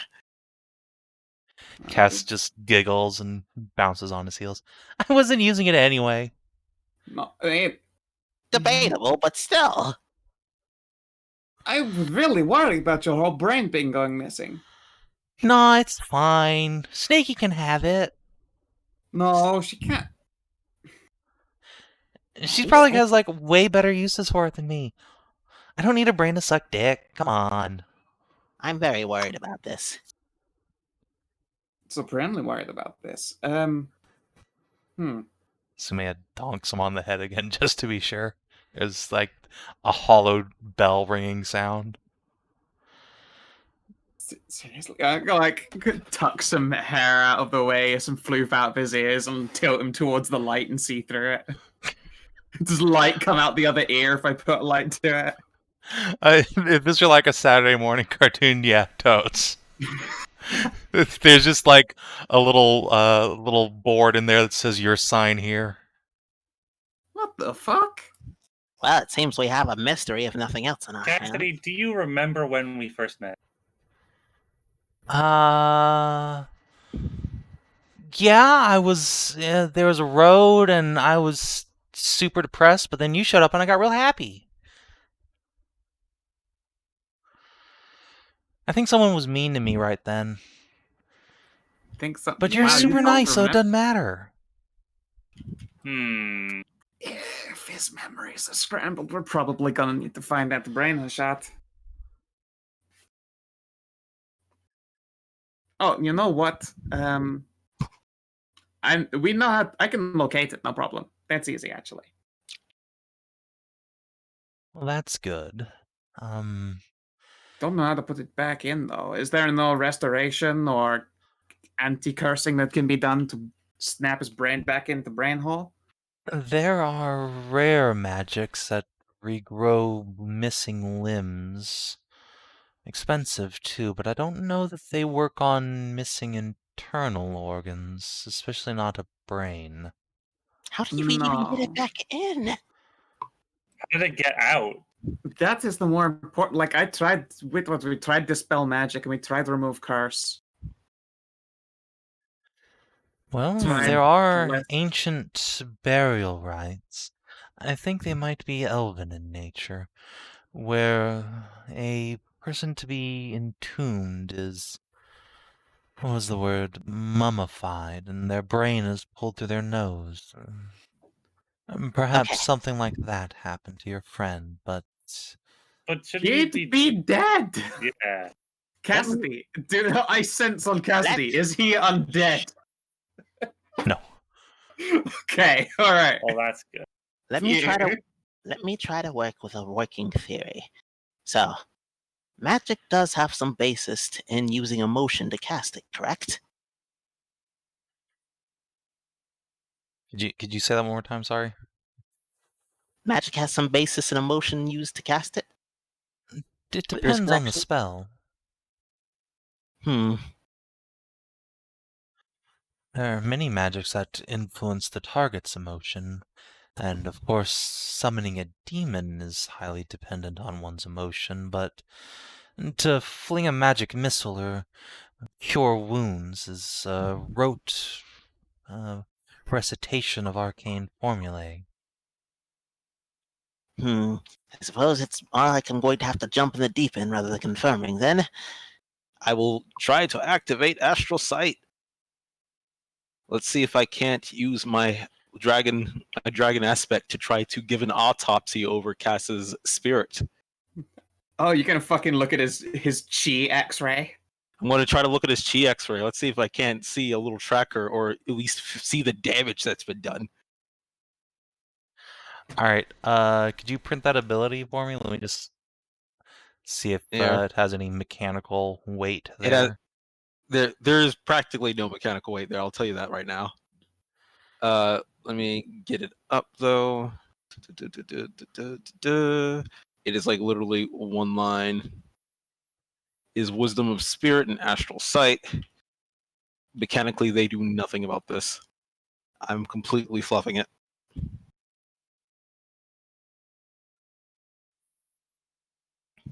Oh, okay. But yeah, like I think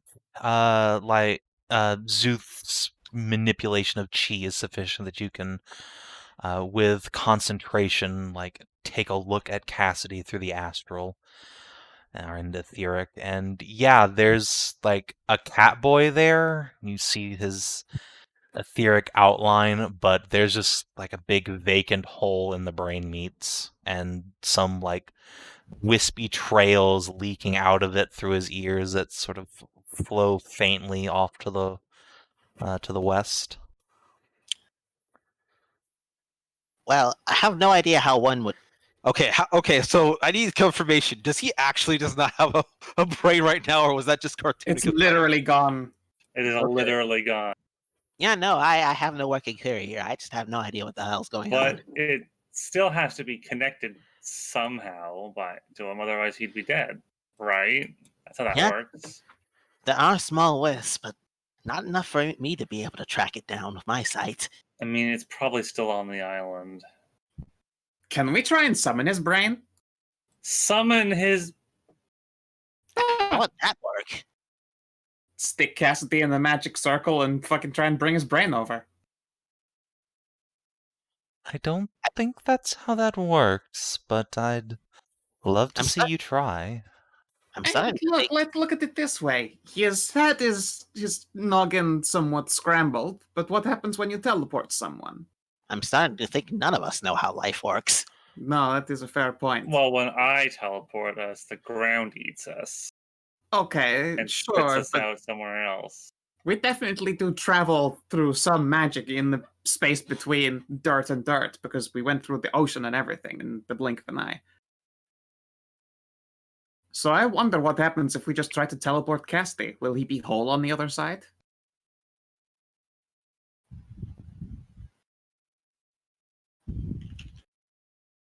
Why not take him for a dinner date to Pergolith a shot? Maybe he'll get his brains back if you teleport him.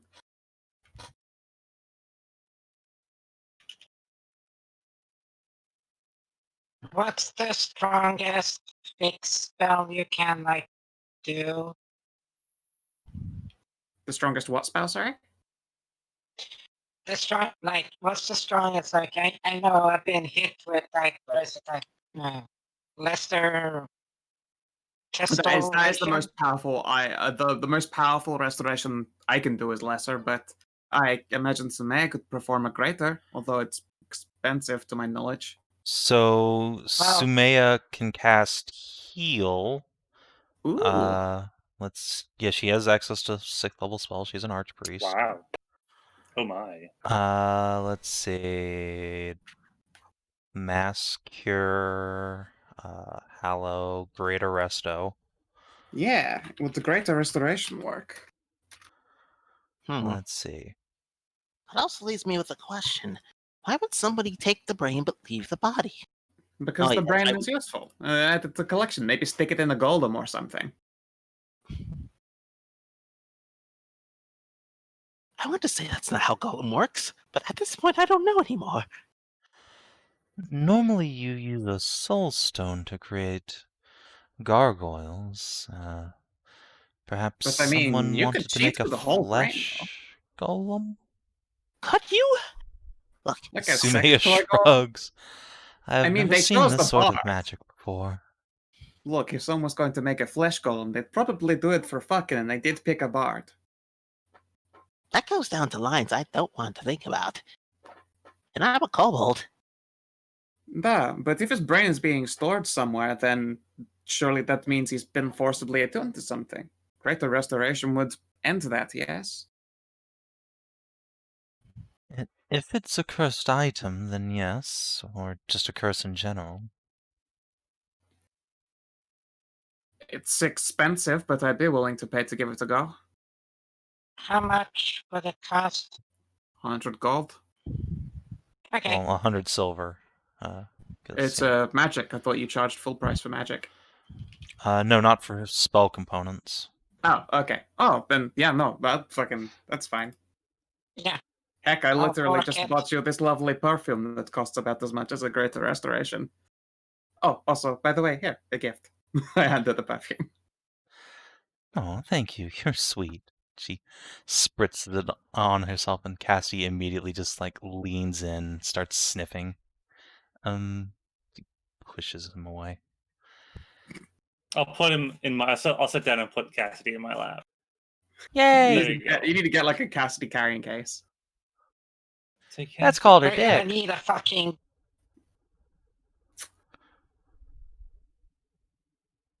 We're Gonna need one of those harnesses. A Cassidy purpose. Ooh, I like harnesses. I'm sure you do. Do you like dresses? Ropes. If you like dresses, Shot, stay with us. Resist the call. I just give her like 10 gold. yeah. Let's give it a try. Alright. Sumaya will cast Read Greater Restoration on the Cato. these for Fingers crossed. And yeah, for a moment there is a sudden spark of intelligence in Cass's eyes. He goes, "Whoa, what? Where? What?" He starts drooling for a moment, then shakes himself off.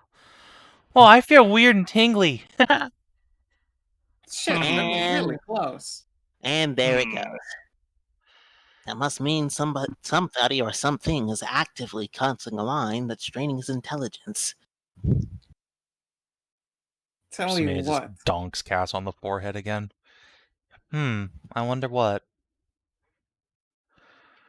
Well, if it was under normal circumstances, I would just assume it was a shot's cock.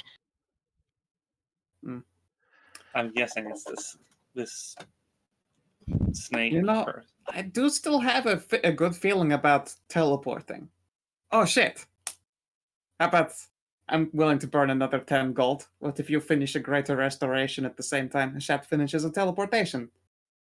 But where would I teleport us to? Just fucking anywhere, Pergolith, as I said. If it goes wrong, you appear inside the Magical Academy. If we can't figure it out, then you appear in the Center of Knowledge. I suppose that's true. And I could just come back here to the tower. Sure, or take Cass out on a date first, I don't know. Or I could do that. That's true. I could Pergolith do that is while nice. we're there. You should probably not be spending time taking dates out with Cass like this. Just one seems fine. I understand that it might seem, well, amusing and somewhat charismatic with him being like this. But I would dare say that this is not Cass. His memories are not the same and his intelligence is drained. It might as well be a different person. Still, how about giving it one more go? As I say, worst comes to worst, he appears on the other side of the circle with his brain still missing, but that means you appear in the center of Magic Percolith. Best we can do. Cass, what do you think of me? Think what? Cass, what do you think of me? The whole world? Oh, Aww. that sounds about right for Cass. That's really sweet. Oh my gosh. I didn't think he'd say something like that. Oh. Cass will just lean in and nuzzle into your stomach. You're the bestest ever, Hashat. I love you. No. Yeah. It's adorable, Hashat. even though he's brainless sex pudding. See, Hashat, that's the thing, though. That is something that Cass would tell you with time together in private. But is now changed magically. No, I'm just me. Somebody. Yes, you're you, but somebody changed you. Indeed, if you want to be this way under informed, intelligent consent, then by all means go ahead. But I feel as if right now there's something amiss. We should try to fix it.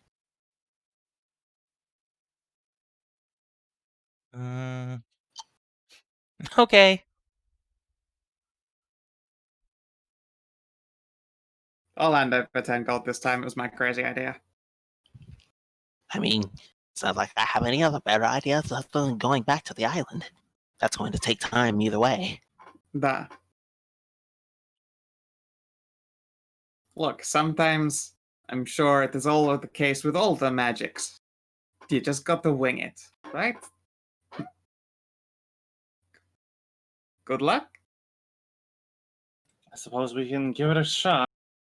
Make sure to line up your can casting give it a times. shot. Indeed.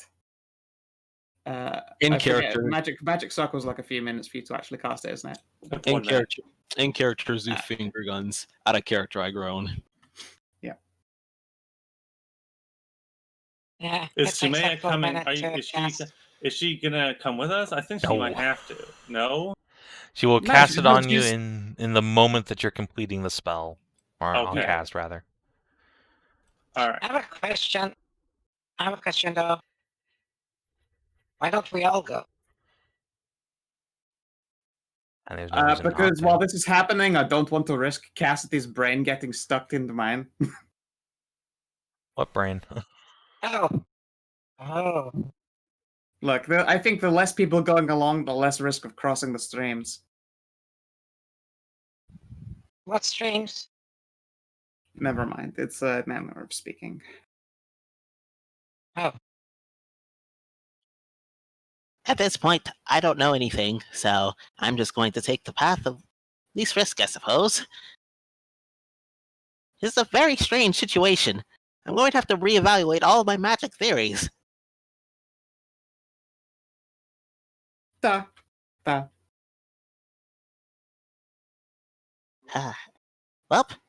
I better go get the books. While you're trying this, if it doesn't work, the least I can do is be trying to comb through the libraries to see if there's anything I can find on this. in fact, while you're teleporting and stuff, I'm going to check and see where his brain is. Don't you worry about it. Please be careful. Don't try to go to the island alone. I know Cass is not exactly... Oh god, no. No, I'm not going to be going anywhere but the Magister's Tower. Don't worry about it. Still, stay safe. Of course. Good luck, you guys. Zuth will salute you. Yeah, I'm gonna go with you.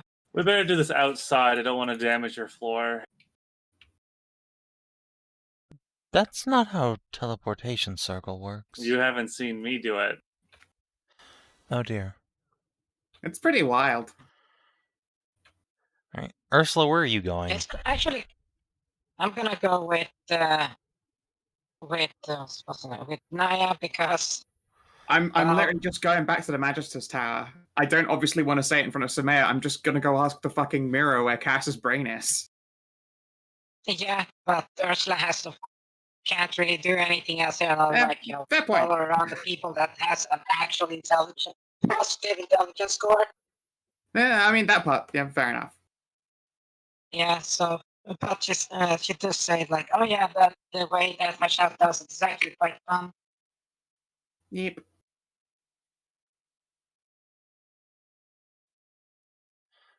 All right, so you take Cass and the Triarch out to the courtyard where the acolytes do their exercises in the mornings, and a number of gold-cloaked young men and women will look on in curiosity as you clear some space, and the Triarch begins chanting her spell, and you work up your teleportation circle. And then, yeah, I guess I'm just going to make a dex check for her to make sure she doesn't completely fuck the timing on that. Sure. Can we ask one of the other clerics to give her guidance? Yeah, that makes sense. Alright, yeet. Oh, yeah. Oh, that's pretty good. These are Cato. They're good at this. So in the moment that the great earth erupts and swallows you and Cass up, just the very last moment, Tsuya taps Cass on the forehead, and you get sucked into the earth. And where were you going exactly? Pergolith? Pergolith? To the magic school in Pergolith? Okay. So yeah, there's this tunneling sensation as you're sucked through the earth, and then a blink of an eye later, and you are coughed up through the circle in the bottom of the Tower of Libram Hall. There you go, that's the name. Yeah. You just kind of roll off onto the ground, then Cass gets spit up and lands on you. Oh! Oh, pat the ground, good girl. Thank you. And yeah, Cass looks at you with a moment, big blue eyes, and then they haze over a moment later. Wow, that was fun! Where are we? We're in Libram Hall in Pergolith. Aw, I really, really had a good feeling about that one. It felt like just crazy enough to work. Looks like what we were trying didn't seem to work out too well. Aww, I'm sorry. I'll How did Dick suck? ruffle Cassidy's hair. It's okay. We'll figure something out. Oh. Well, maybe we might have to just go back to that island you found and So beat as up you're that snake or something. as you're saying this, a bunch of tome knights rush into the room with like big old pole axes out, and then look down. They see Cass, see Cass. What's wrong with the Lord Cassidy? Oh, some misadventures. All right, and they will pull him up to his feet.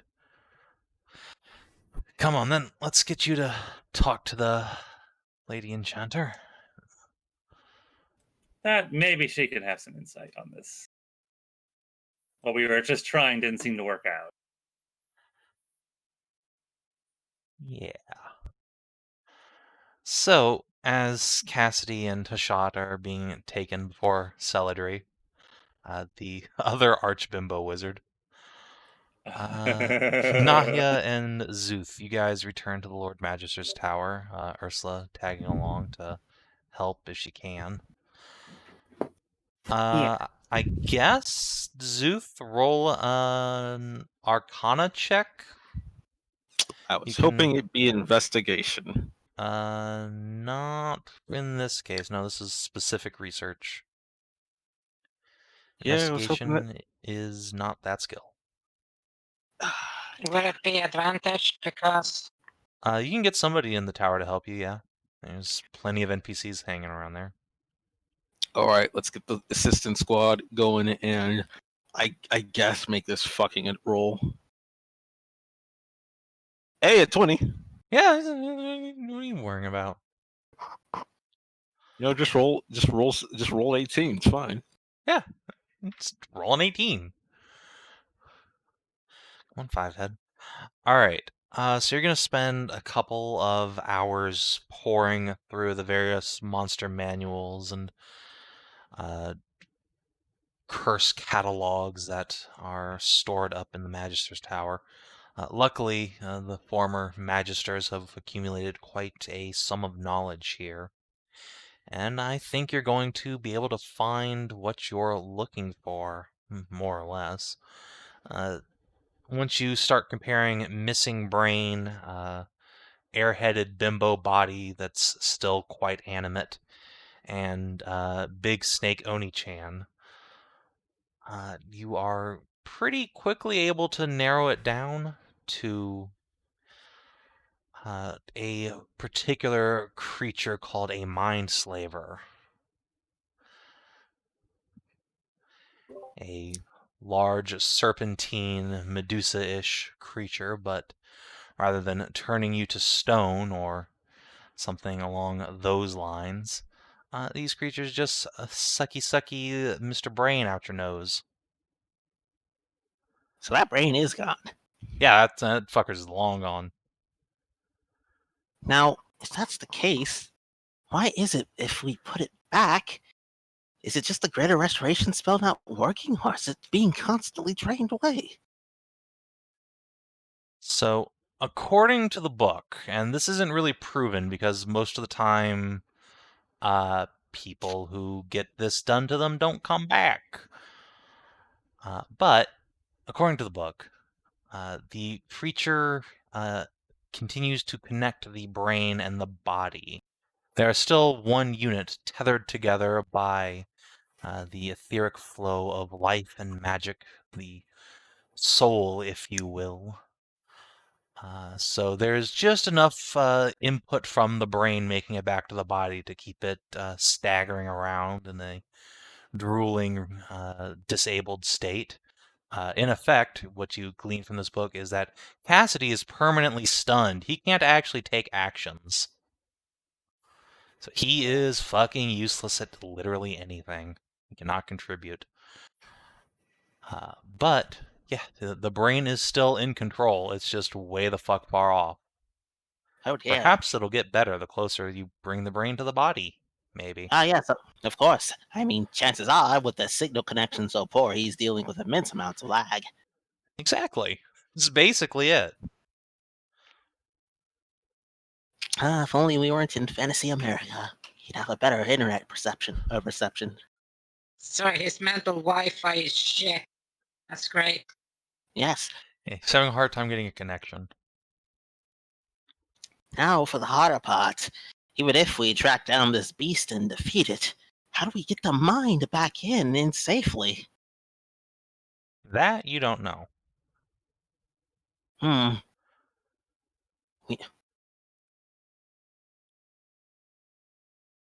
going to have to capture it.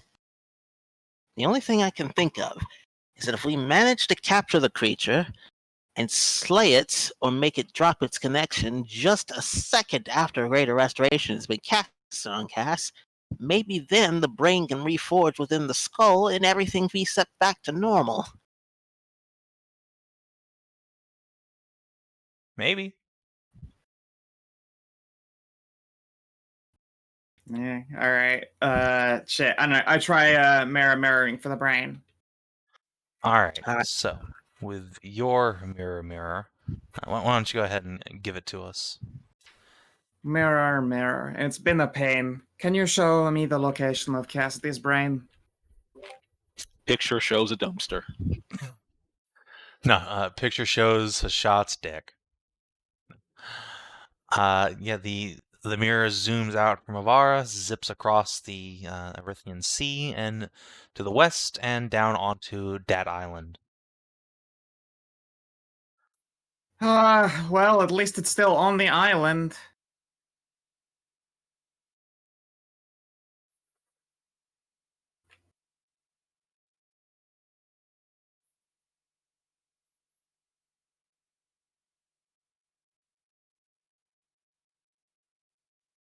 Well, I'll let the others know later. Hopefully Pergolith has more to offer them as well. But it's there. We can get it back if it's in a location.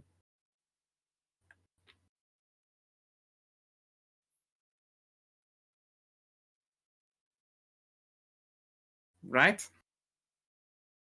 I'm trying to think here. All right. So the mirror showed you that it's on the island, correct? Mm-hmm. And all right. So at least we know.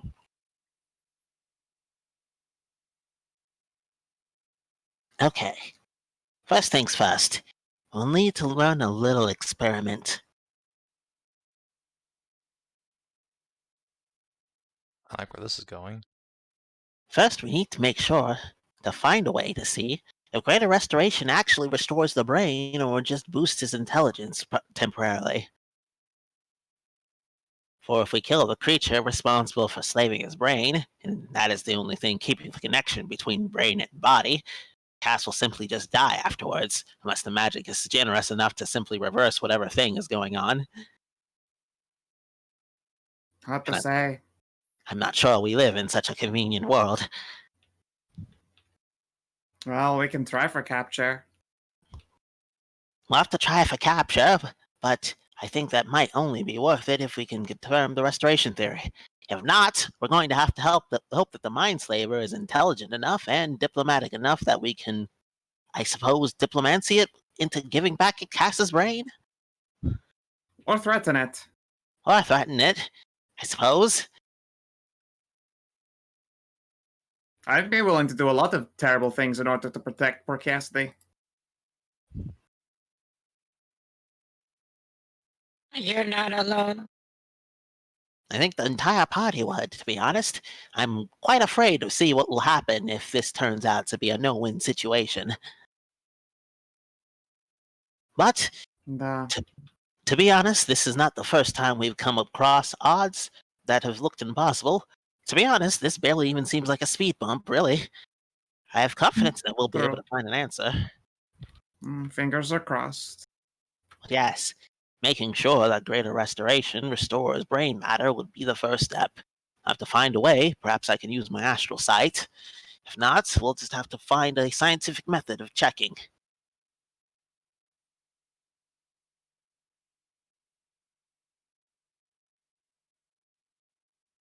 After that, we can work on the theory of capturing the creature and then threatening it or asking it nicely to give back Cass's brain. If not that, then I suppose we have to go with a more dramatic solution, killing her. No. Or we just make sure they wish they were dead. This all goes, of course, off of the assumption that the teleporter idea didn't work. So I suppose we'll have to wait for them to come back.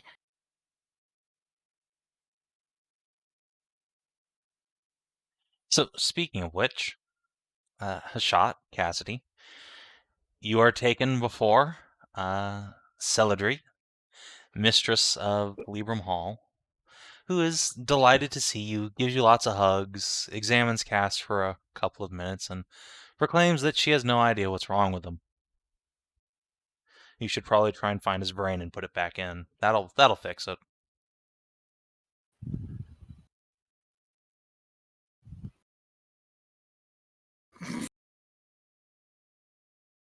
I guess Kina's not back yet. Rip.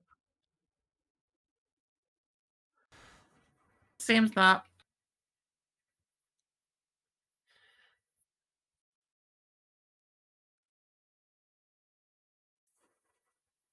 Well, everyone go refill your drinks, I guess, and I presume Hashat and Co. will be coming back momentarily.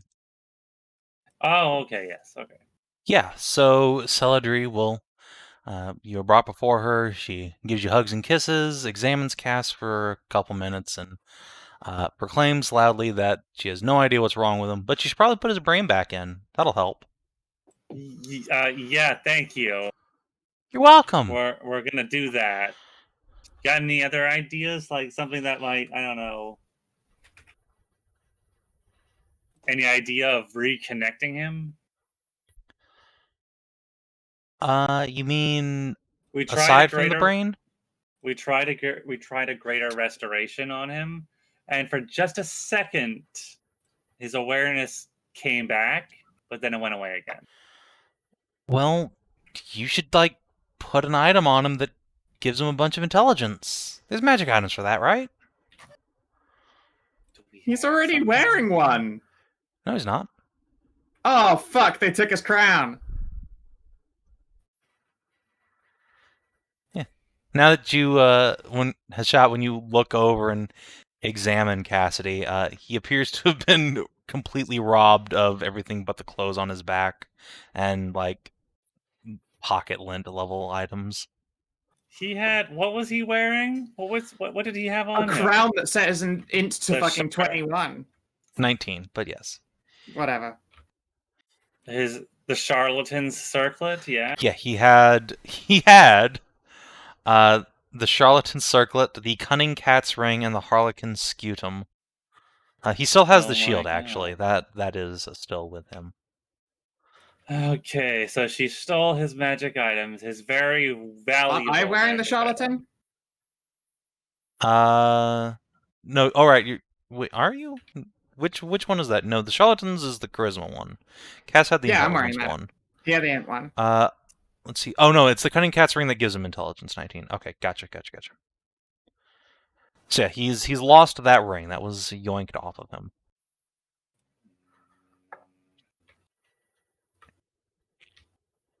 He was wearing one, and now it's gone. Oh. Before you say anything, he wasn't like this before the ring. Are you Are you sure? saying- I've met Yes, Cass I'm sure. before. Wasn't much better. I mean, he wasn't not like this, Eh. I think. Eh. So are you saying that maybe if he had if another magical item that gave him intelligence was put back on him, it might snap him back? I mean, it wouldn't put the brain back, but it'd undo whatever's wrong with him, in the brain department. Do you have anything like that to try out with? That's a good question. Roll me a data fate. Why, I just got the exact thing you're looking for. Oh well, fuck. All right, let's see. Maybe this will work. All right. So the bad news is, it's currently in use. And attunement only takes like an hour to break and an hour to put back on, so that's not a huge deal. Right. But the person who's attuned to it, I bet he'd help. But he's probably gonna be real mad at you. Why? It's Cass's dad. Oh.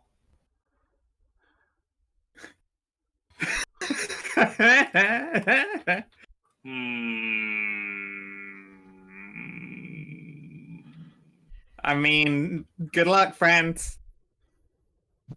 Well, the reason behind it actually happened was, because Cass was doing something that his dad wasn't capable of, finding his fucking daughter.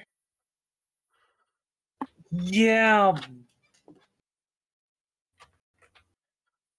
Well, we don't have. All right. Yeah, that's just what. Yeah, that's just a whisper on the wind that only you can hear. Don't worry, I'm not there. Well, no one else knows what happened, so. I see. That is that would be an awkward conversation to have. Yeah. Or you could just go get the brain.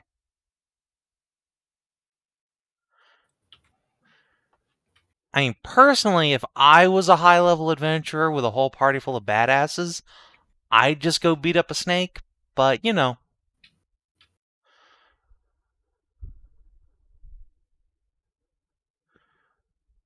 The travel is such a pain in the ass, Savin! You have a fucking boat. Yes, but it's still a fucking journey! How far away is it? It's quite a ways off. Say what? It is not a short boat journey, and there's no other profit than to fucking save him. I mean, obviously we're going to do it, but fucking hell. I mean, I'm not saying you're wrong. I'm just saying in character we kind of have to. Okay, next thing, we teleport. We need a fucking healer, and Cass was our usual healer, so guess what? You're gonna have to start sucking up to a certain goddamn cleric that had to walk her fucking ass all the way to Evora, and then up to, New Kadar. Secondly, we're gonna have to teleport over to fucking Anders Bay, the tower, walk, carriage our asses up there to, like, nearest fucking port place, like, what is one of the, that they Narame. took, like, Narame, and then just take a fucking boat out there. So what you're saying is we continue on our plans, and then head after that go to over here and pick up Tassie, find Tassie, and then go get Cass's brain.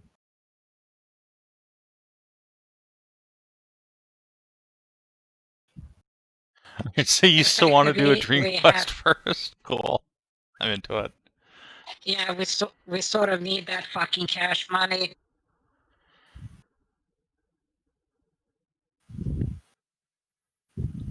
I think we have to do cast quest before our dream quest, guys. We can't just not do that. God damn it.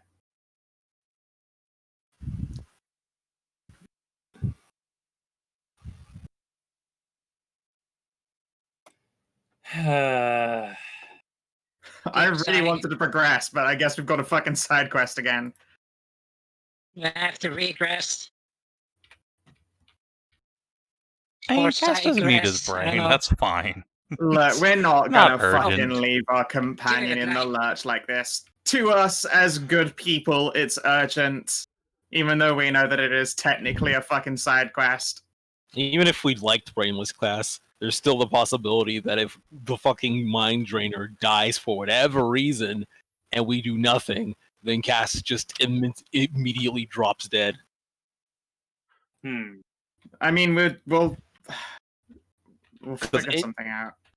Look, 'cause- I mean, look, we just don't kill it, and we will keep that from happening, and we'll get Cass attuned to the fucking ring before we actually try and get his brain back in anyway, just in case.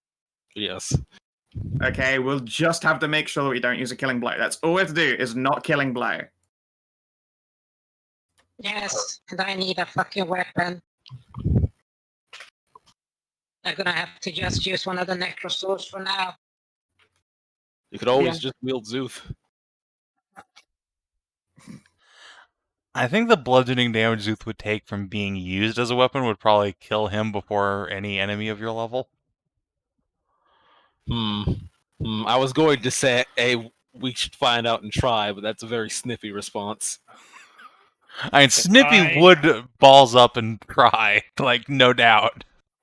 He'd fucking do it, you coward. Yeah. Come on. The fact he'd do He'd be also it. down for that.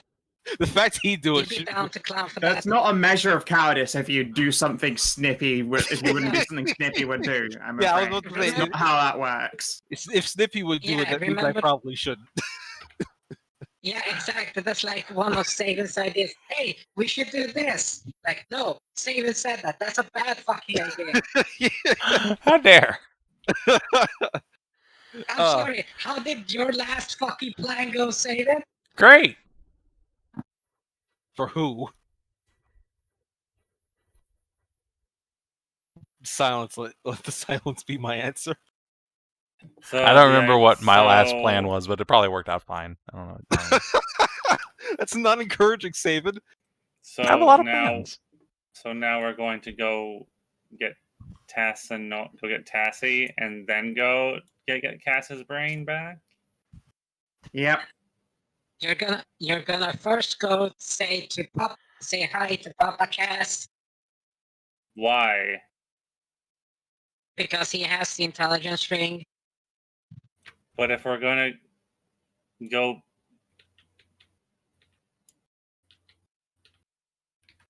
Yeah, he'll have an intelligence ring waiting for him at the actual monster encounter. That's fine. We're gonna go there. We'll knock the monster out, put Cass's original ring on, and then wake this creature up and try and get his ring by the end. Yeah. There's no need to get Cass actually dobbed in with the rest of his family. That feels like just needless extra aggro.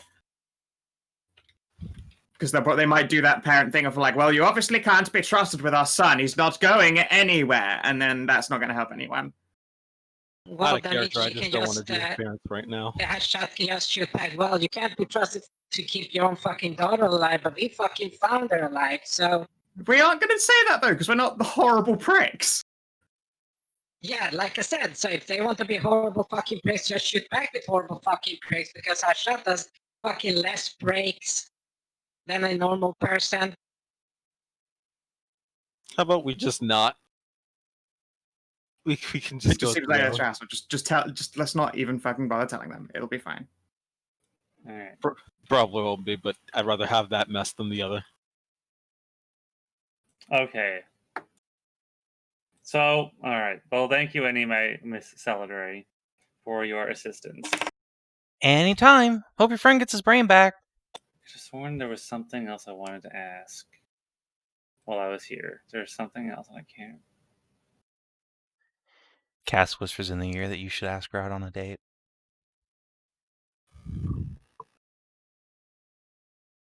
Magic stuff, books, cocaine, date, ice creams. I will take Cassidy out on a date then. Yay! And if you were something else we were gonna ask, I can just filter off like magical items, artifacts, historical. Maybe me, Cassidy, and me shit. can pick up an elf while we're here.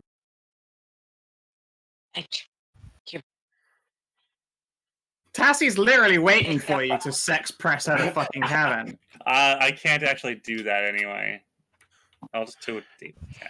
I can't. It's true, you are physically incapable of making love to a normal woman.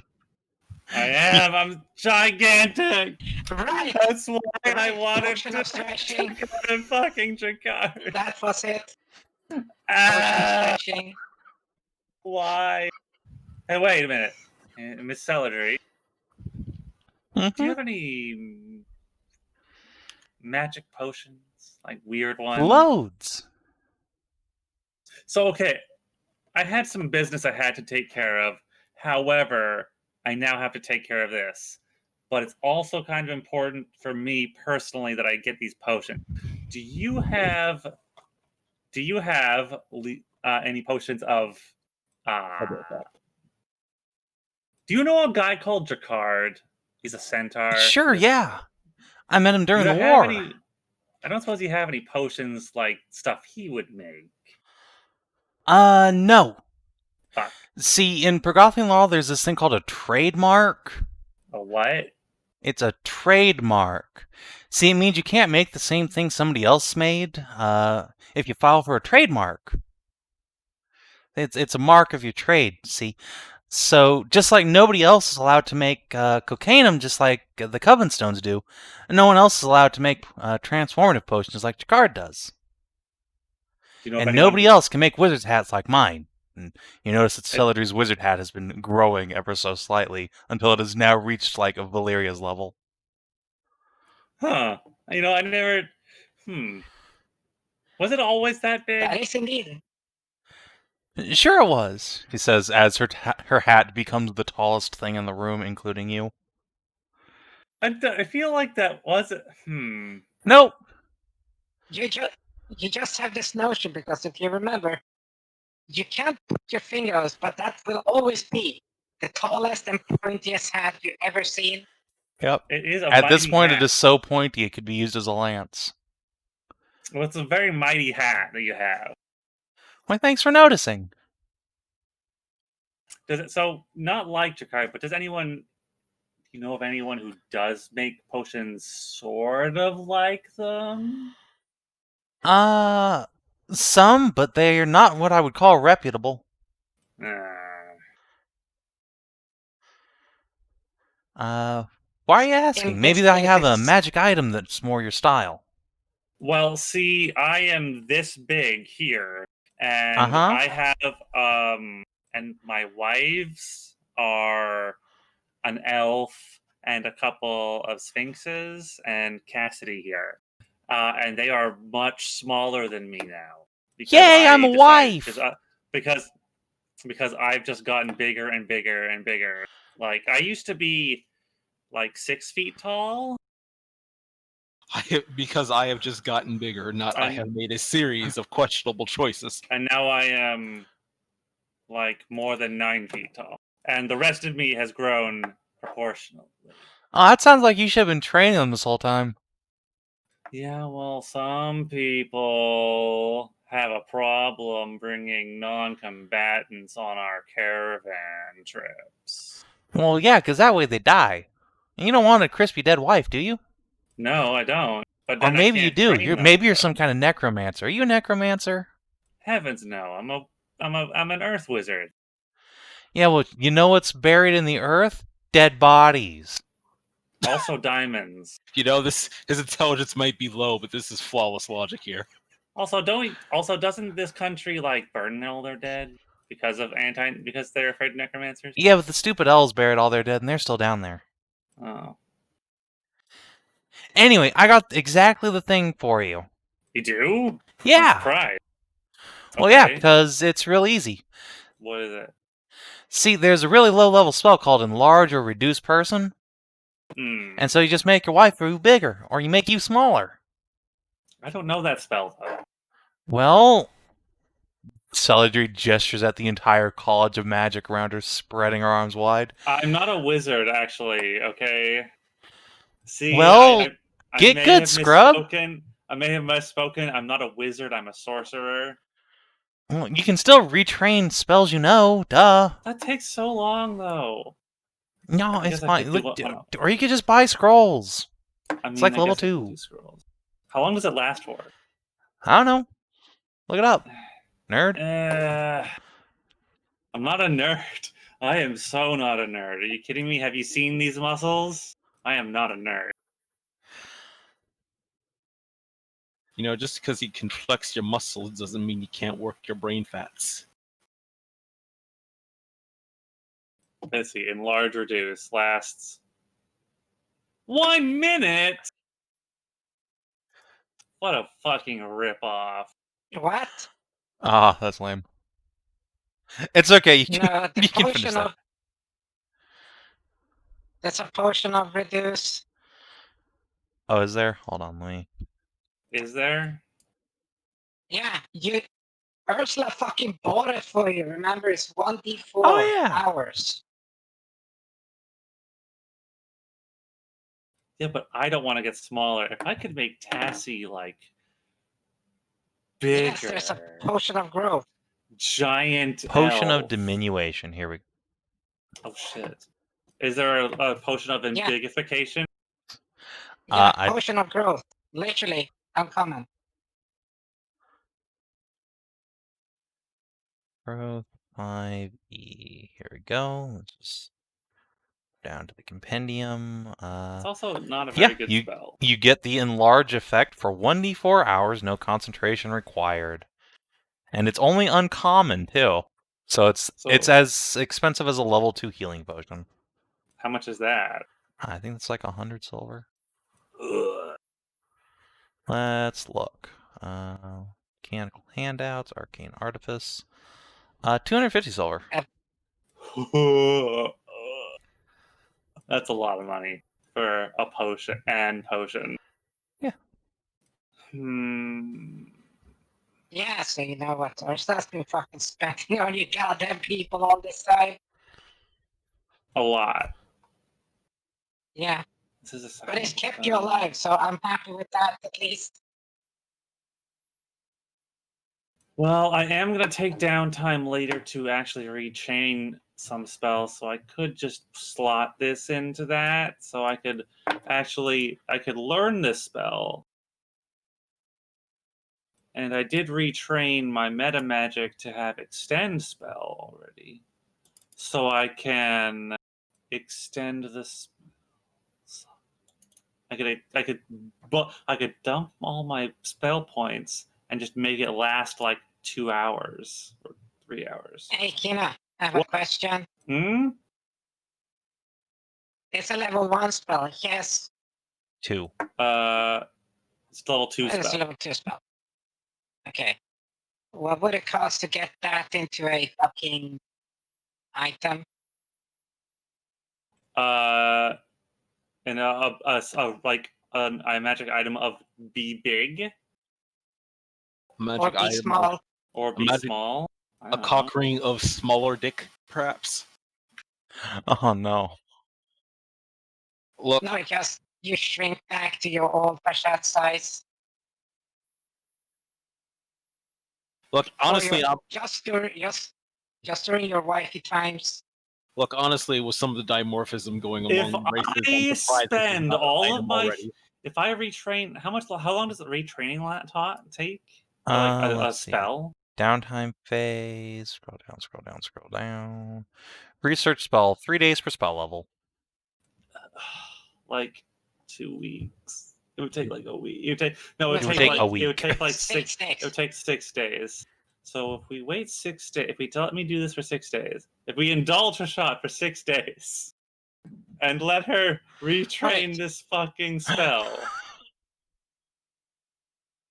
Just use the potion for this encounter and then train for the spell. But I could make it last for 8 hours. I know, but that's how long. Are you willing to wait that long? This is Tassie who's waiting for you. Surely you drink a potion, go fucking nutso on her, and then just have big girl fun later where she full body grinds on you and shit. Oh, fuck. You know what? That's now that you say it. And it does last 1d4 hours, so I could get lucky. And you are going to get lucky. All right. I was really hoping to make this a really special first next encounter. Like I was going to go real hard on this. Like I was going to get these potions, but I was also going to try and get Jakar to make me a potion to of super endurance. Just go all night, just break this person. It puts in temporary COC to mind break rules. It's that hardcore. I wanted to give Tassie ranks of exhaustion, but I guess I'm not gonna be. You can. You're just probably gonna get them yourself, and that's all right. I guess so. Oh my god! Can I get one of these potions then? I guess I do. I do have the money for it. Yeah. You've already got one. Again. No, me being small. Oh wait, me being small. Yes, you got the most expensive version. We were gonna save that though. For what? Why not use it right now? Fuck it. It was for in case we encounter we have to go into a space where her shot cannot be big. By that time, you'll have the spell. All right, fine. You are making your life needlessly complicated. I mean, this is D&D, of course you are. But I'm going to go on a date with Cass now. Okay. So yeah, if you want to buy potions of diminution, you can here. If you already have all the ones that you want, then that's fine. I will, since I'm going to spend this one frivolously, I will buy a new one. All right. I will also like to buy Cassidy a dress. Yay! It's so pretty. If we're going to put Cassidy back, I'm going to have fun for one night, one time. I'm going to put him in a dress. Well, are you really gonna have fun for one night in his city where everyone fucking knows him? Gonna see him in a dress. Has people seen him in a dress here in the city? I mean, not that you know of. Well, I don't know that, so whatever. You are spending too much time being concerned about consequences now. I'm Just fucking going for to it. spend 9 gold on a dress. I think that's a lot. Yeah, Yeah. that's a goodly amount of money. That's like 9 times the cost of normal nice clothes. It's a very pretty dress. It's a pretty princess dress. Is I'm gonna indeed a go pretty princess dress. All right, I'm gonna have a nice day with Cassidy. I'm gonna take him to go like, what's the nicest? Wait, no, yeah. What is? Cassidy knows this town. What's the nicest restaurant? Like. Fucking Cassidy can't remember goddamn anything. You know, I'm sure he does. I'm sure he remembers. He remembers some stuff. Remembers stuff. Oh yeah, I know where we should go. Yeah. He's gonna pick a whorehouse. Yeah, come on, follow me. Is it a whorehouse? Cass will just grab one of your big sausage digits and fingers. pull you along. Okay. Cass will meander through the city streets, heading from the from Hightown towards the edge of the Temple Quarter, where there is a little bridge over the River Pergoleth. And just next to that bridge is a little cafe with a bunch of beautiful multicolored roses growing out front. And Well, this place is pretty nice. yeah, in fact, I think you've been here before. Last time you came to Pergoleth. And yeah, as you are making your way towards the door, Hashat, what's your passive perception? My passive perception is 9. Excellent. So Okay. you do not see Section 1 following you in the brain-fucked Cassidy.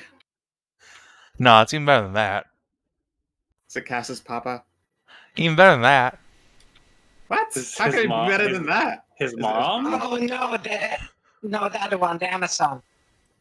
Oh Yeah. god, it's the guard. So captain. as you enter the cafe, I someone forgot- else is just I had forgotten she existed. just standing up from her table, dropping a couple silver coins on the bill, and is turning to leave. A handsome red-maned Amazon in ranger's garb, who turns to the door, sees you, blinks. I'm just gonna roll a thing for Gianna here. Oh dear. I'm sure she'll just crit fail and not recognize Cass, right? No.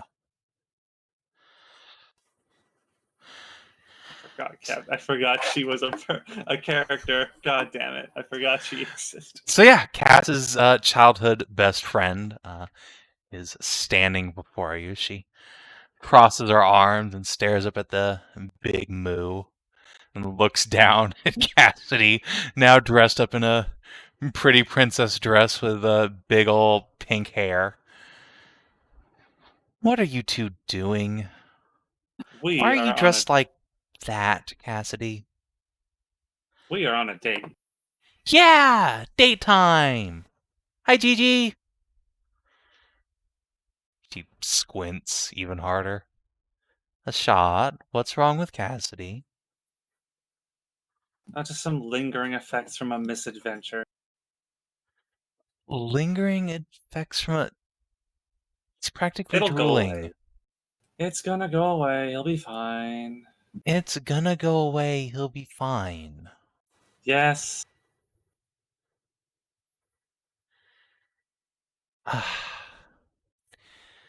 Come here. Tell me all about it. Poor thing. She will dab at Cass's chin as if he were, in fact, a drooling mongoloid, which he's not, but is already seen through this bullshit. So she will take you back to her table and sit you down. So what happened? I'm gonna stare hard at her. Do we really have to do this? Wait, I kind of have to interject. What? She'll just lean back and cross her arms at you. What do you mean, do we have to do this? Look at him. He's going to be What is fine. he wearing? A dress. But Why? Because I asked him.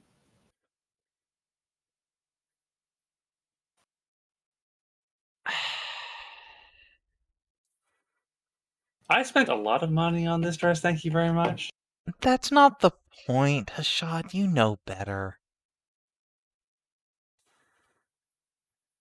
If I didn't already know Cass was infatuated with you, I'd be very upset. And I'm very taken with him. Yes, I'm sure. Okay, someone ping me when this is over. Squint, I don't like that tone. What do you mean you don't like that tone? I don't like what you've done with him. I didn't do this, thank you very much. I mean, the dress, yes, but not whatever's wrong with him. Fine, whatever. How do we fix him? I'm going to go to an island and beat up some monster. Beat up some monster? Yeah, some monster did it to him. Did it steal his brain or something? Something along those lines.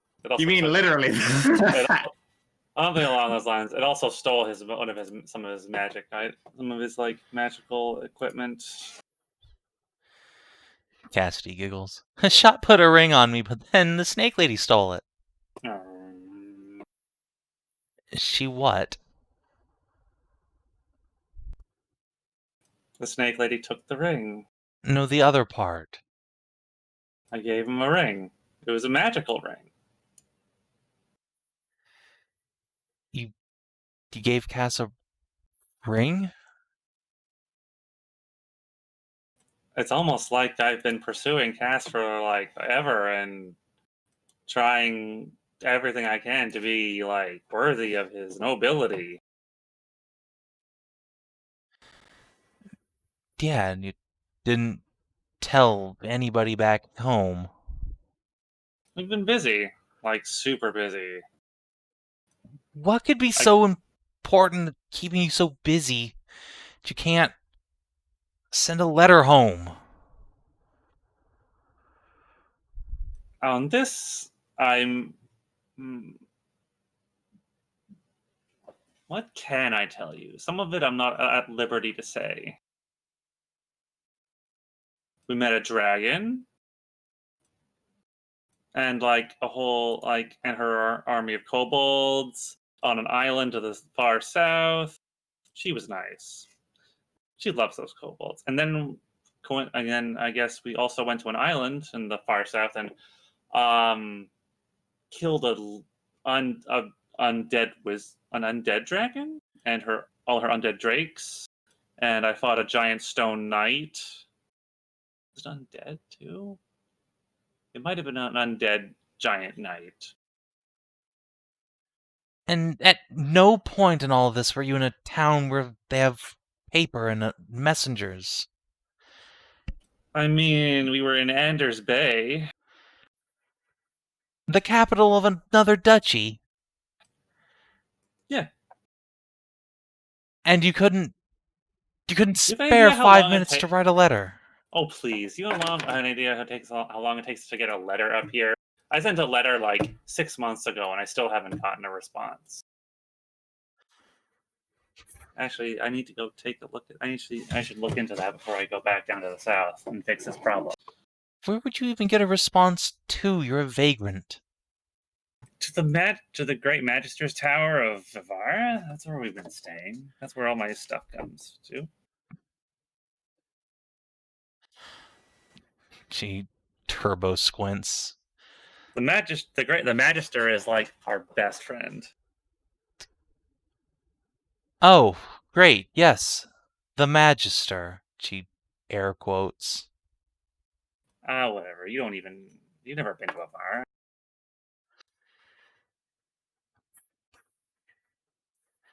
She crosses her arms and looks pointedly away. Clearly very upset.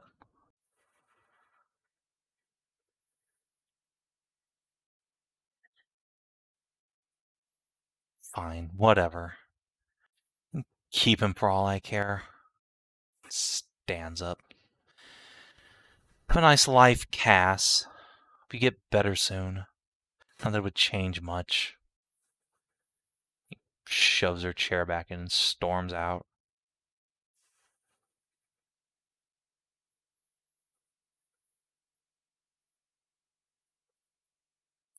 Cass looks and watches her go, and he has a pouty face. Aw, she's sad. Yeah. So where were we on our date thing? We were going to eat, and then we were interrupted. Well, I'm super Actually, hungry. wait a minute.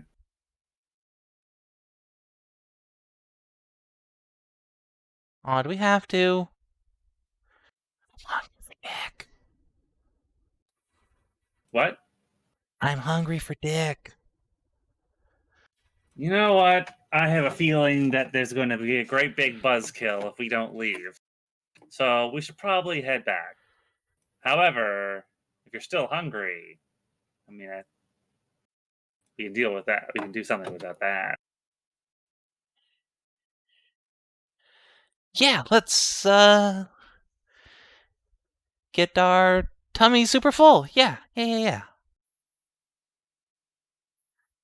I really wanted to go see how Shale was doing too.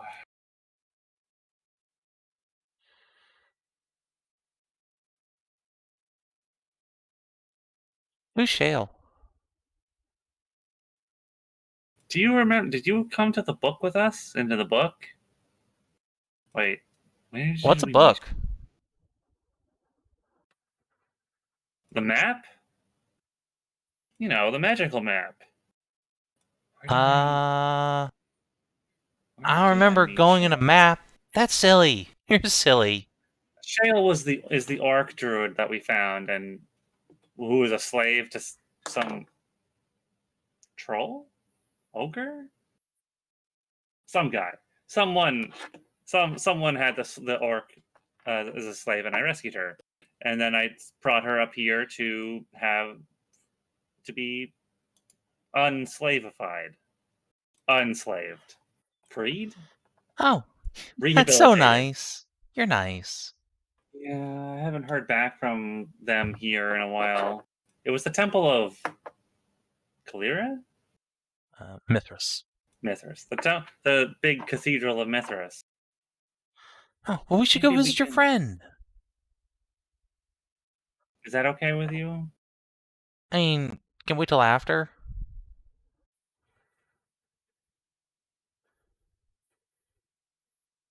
After you eat? Yeah, eat.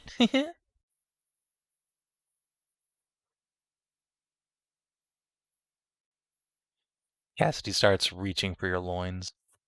Well, we can't do that here. Oh.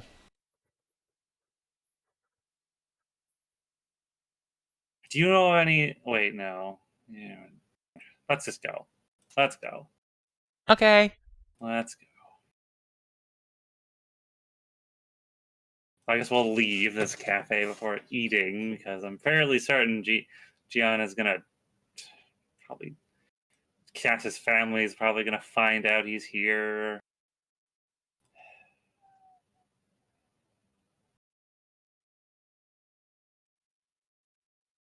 God damn it. So yeah, if you want to forego eating at the super nice cafe, you can head on down to the Temple Quarter and get some slightly less nice food, and then find a place to shack up for the night and rip that dress right off of Cass and have your fun. Nothing gets in your way. Since I have 2 of these potions, I will apologize to the ether and drink one. All right, you insmollinate. Guess like, aww, but you were so large. I know, but this way I can actually, fuck you into the bed without killing you.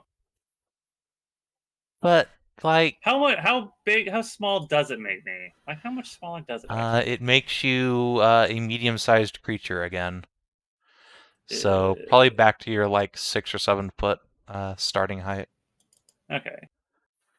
Somewhere around there.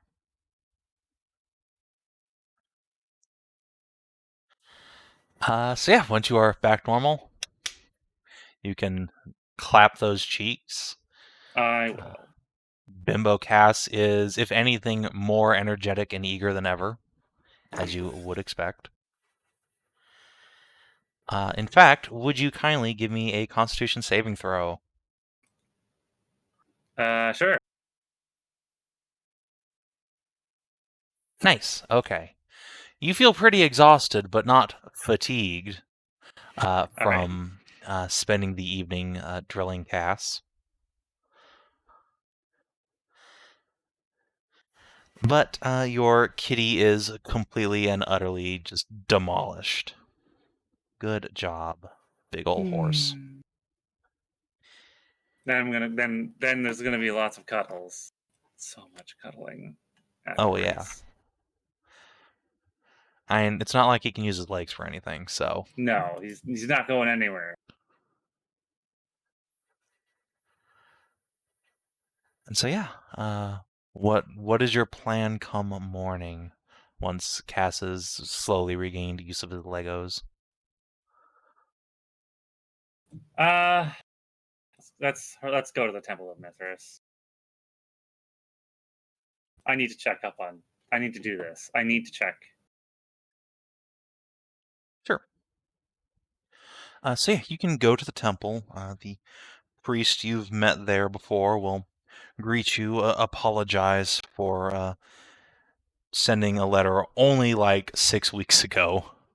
But Chell has been making, unfortunately, slow progress, which isn't unusual for her predicament, but he says he has full hope that she will make a recovery in time. Okay. Can I see her? Yeah, of course. And yeah, you can be taken in, and she is more fully able to speak now, at least, and doesn't shy away from people so much. But clearly has difficulty with concepts of like ownership and a lack of complete submission to other people. Someone even suggests she do something, she still does it with utmost haste and fear. Oh. Is it okay if I like? Is it okay if I hug her? Yeah, the priest will nod. She I'm seems gonna to give Shale a hug. Yeah, she seems to draw great comfort from physical affection, so I will indeed. give her hugs. I will pat her head and stroke her hair. Cass will also give her a hug. He has no idea who she is, but she is nice. For she is your friend. Does she still have the necklace I gave her? Mm-hmm. Yeah, you gotta kneel down to hug her because you're like 4 feet taller than she is. I mean, she's an orc. You're still large size. Yeah.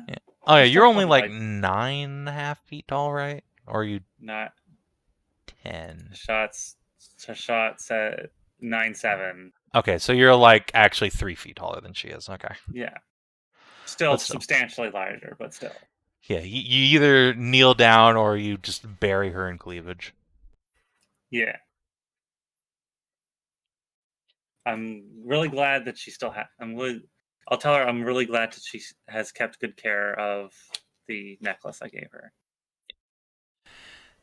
And as you are saying this, like a salt elemental that's been sat in a closet somewhere just kind of eyes you warily. A what? Yeah, her salt golem. Her salt golem friend. Oh, jeez, that's right. Oh, yeah, they didn't know what to do with it, so they just put it in the closet. Well, I'll spend some time and try and talk with her. Yeah. There's a fucking small creak sound as a door opens, and just a little crack, and the salt elemental is just glaring from it. Yeah, he is very jealous of you. I feel like I'm like cucking some kind of assault elemental now, I guess. That's weird. You're not cucking it so much as it's just like it's been stuck in a closet. You're getting to hug its mom. Poor thing. Yeah, it's just a big salt puppy.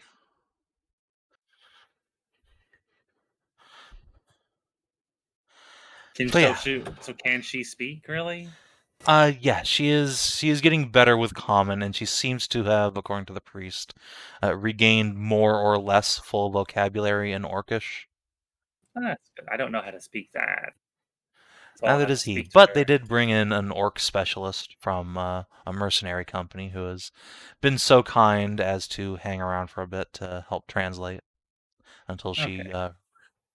fully regains the use of common.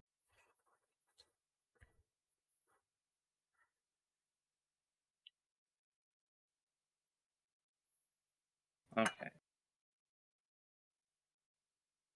So she's been here. How long has she been here for? She's been here for 5 or almost almost 6 months or something. It's been a while.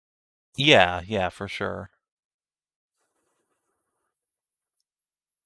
Let's see. I So think for you guys, she probably got here in mid-July. So yeah, 1, 2, 3, 4.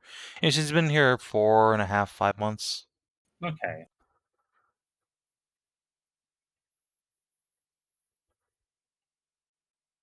Let's see. Is there anything else? Anything that I can just give her or something?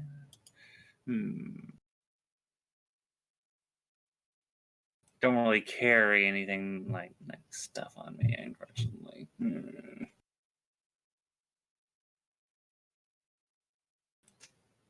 No. Is she still? I'll ask her if she So she's been here for 4.5 months. Has she thought about? And I'll ask her if she's thought of anything what she wants to do, in the future. Does she still want to? Does she still want to maybe me to return and bring her with me on adventures or on my things that I do? Or probably, I mean, she's probably going to say yes, regardless, because of her condition still, which is what I figure she'll say. All right. I'll tell you what. Hmm? Why don't you make a persuade or an insight check to try and word this in a way that doesn't give her some sort of leading, some sort of lead that she just instinctively follows.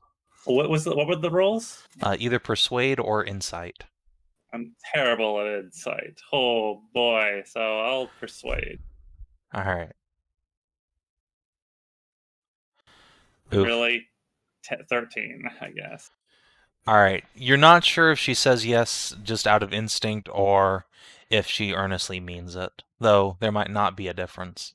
There might not be a difference. Well, regardless, I'll give her some head pats. I'll tell her that makes me happy. I'm glad that she wants to do that. And I ask her to do her best. She is happy that you are happy, and she will. And the priest will smile and say, well, she's certainly earnest in her attempts at recovery. I have high hopes that she will, within a year's time, be fully functional. A year. Within. Okay. Is there anything she needs? He waves his hands. No. She's well taken care of, and we have specialists on hand. Even a translator for her Orcish. And he will glance at the salt golem sticking its head out of the closet now. She has even begun to accept the company of her little friend there more often. That's good. That's good. How's her food and clothing? Is she? Oh, is that all right? Does she have enough? Everything is taken care of, Miss Ashad, please. Okay. All right.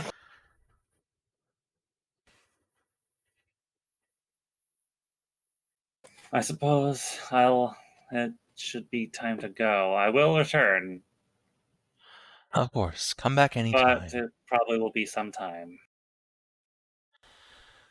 I understand. stop Winter in- can be difficult for adventuring types. Hmm. Is your address still the same? I can ensure that a letter is written again, though the storm season being what it is, it may be some time before you receive it. The Magister's Tower of Avara, yeah. Very well. Don't you own an actual home now? I don't know if it's there or if it's ready or if it's any. I don't know about it. I don't even know where it actually is. I put down the money to have it be built and everything, but I haven't actually seen it.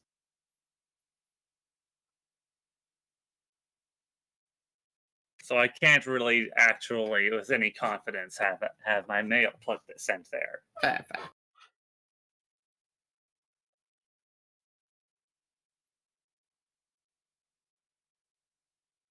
All right, so I guess I'll head out then with Cassidy, and we can teleport back to Avara. Probably not around other people. Yeah, no. Try and find like a back alley or somewhere to like do this.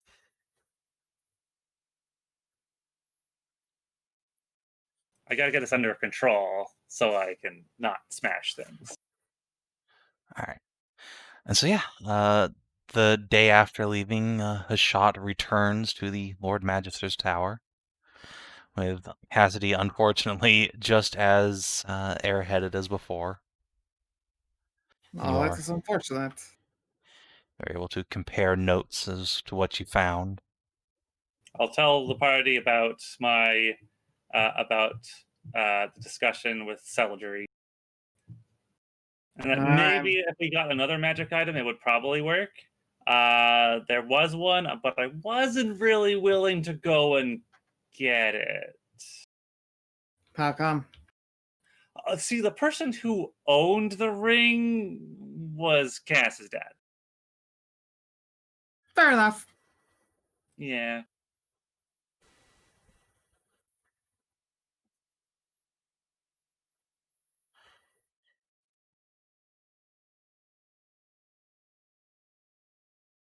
Yeah, it's okay, though. I got a new home with Hashot. I don't need them anymore.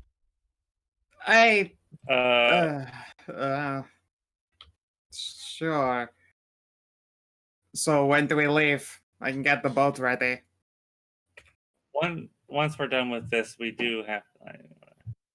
Well, we have to go to Kadar, we're gonna right? take the boat. We're going to Kadar, right?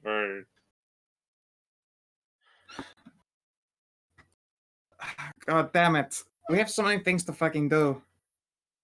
Yeah, like me. We did that last night, but I guess you want more. But unfortunately, I only have one more of these potions, and I'm saving that. I don't have time to learn this spell. Siggy just pats Cass on the head. God Poor damn thing. it. Look, we can't just leave him like this. I know. And is it really so bad? One day you'll forget us, and that would make us very terribly sad. That is a thing that will happen to you with no brain. I don't think Cass will ever forget Hashot. Although we might forget the rest of us. But Siggy will slap Cass on the ass and add, besides, he's basically molded to her. Right. What is it for Kadar?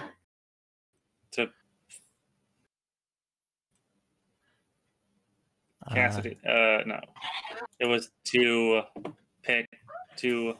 reunite with Tassie and have her join our excursion. All right. Sure. Let us do that. And then we need to go save Cass. Then we can go save Cass. Go there. Go get Tassie. Go to Anders Bay. Go up to Narme. Get boat. Go island. I have my own fucking boat. On this occasion, we'll just take the wave shorn up there. Whatever. That's gonna take weeks, though. Wait. Yeah.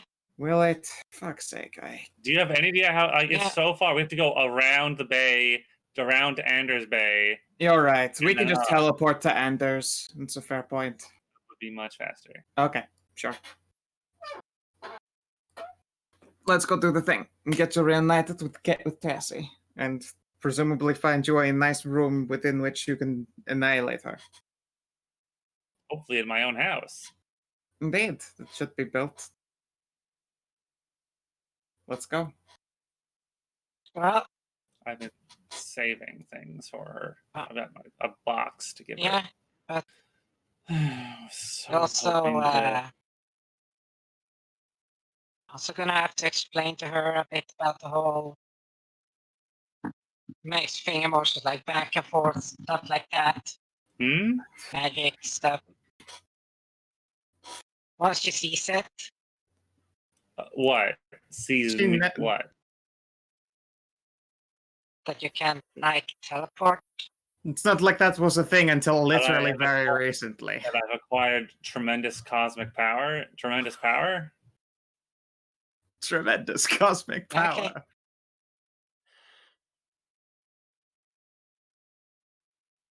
All right. Well, Yeah, if you okay, if you wanna, see it like that. if you want to head to Gadar, that's a journey check. Been a long time since Well, we it's did one rolled of with these. advantage. Yeah. So I guess who are you taking with you on this particular journey? Just the PCs? Yeah, let's just keep it light. We're gonna get this over with as quick as possible. All right. So only 2 of you are going to get advantage for this, if it matters. We have traveled before this roll so many times according to you that we get natural advantage. Yeah, I automatically have advantage, so you don't have to worry about me, and that means the other 2 checks can be done with advantage from the rest of the party. Okay. So we're fine. All right. So Ursula and Zuth. Okay. Well, discovery. Oh shit. Ah. Come on, I really wanted to just get on with it. Zuth, where Casual did you go? success. That's why you got a 20. It's because you were too loud with what you wanted and the dice gods heard you. Yes, sir. Uh, DJ Khalid suffering from success. All right. Well, the good news is discoveries in this area are always pretty much the same. Oh, it's Oh, it's Yeah. Invisisheep Gal. it's Invisisheep. Yeah. Okay, well that's nice. That's a nice encounter. I wonder if she Awesome. remembers us. Oslin. well, Yes, Hi, indeed. Koinu. Yeah, one of Koinu's distant ancestors / descendants. So Give her many hugs.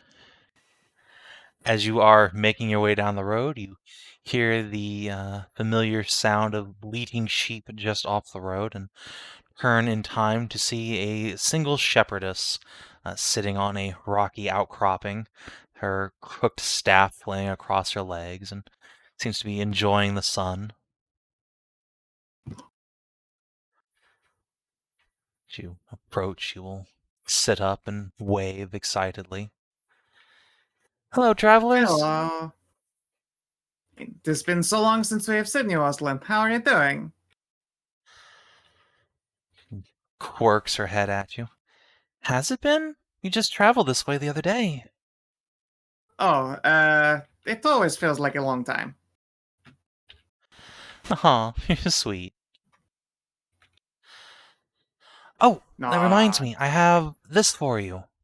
She will reach into her pack and she will pull out nothing. Present it to you. Oh, thank you very much. I'll open my arms. All right. There's a big plump of invisible sheep wool. Excellent. These poor little beauties needed to be sheared something fierce for summer coming up. Yeah, no kidding. Yeah, summer. You say as like a cool autumn breeze blows past. That.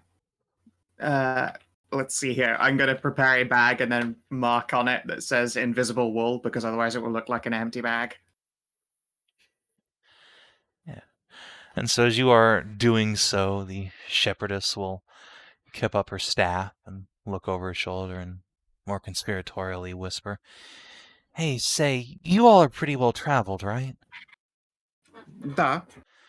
Have you heard anything about hobgoblins coming this way?"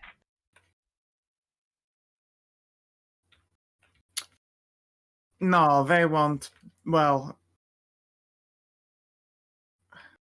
what have you heard?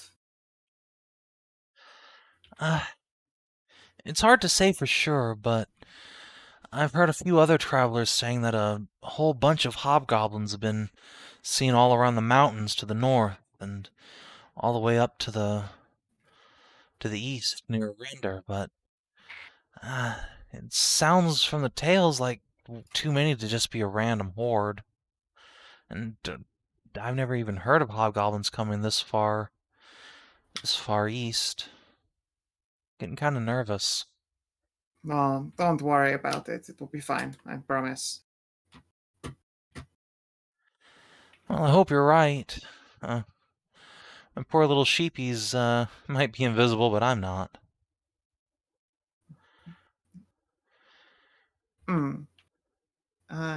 Here. Let's see here.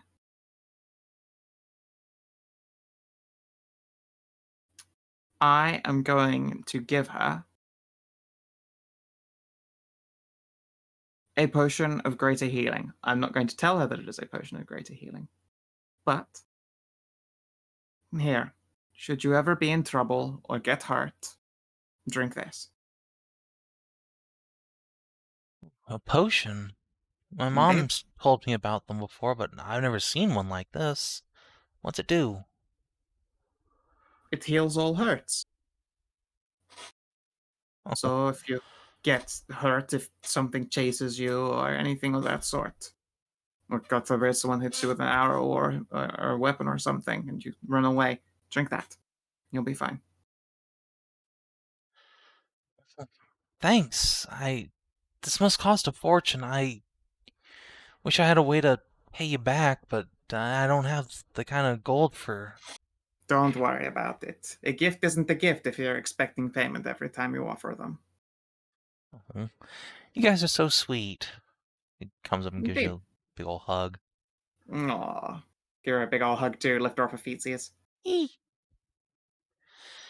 actually, now that you mention it, you guys look quite a bit bigger.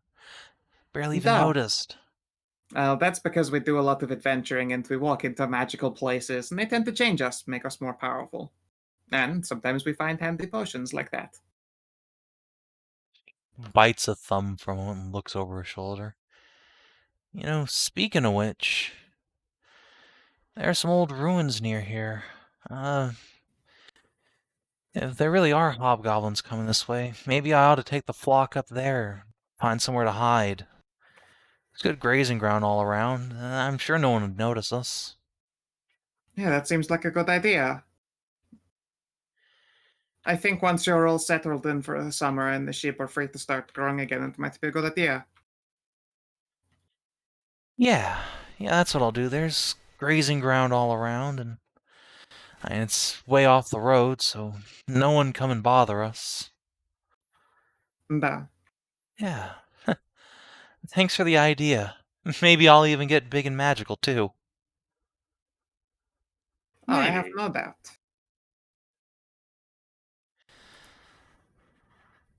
Well, alright. Just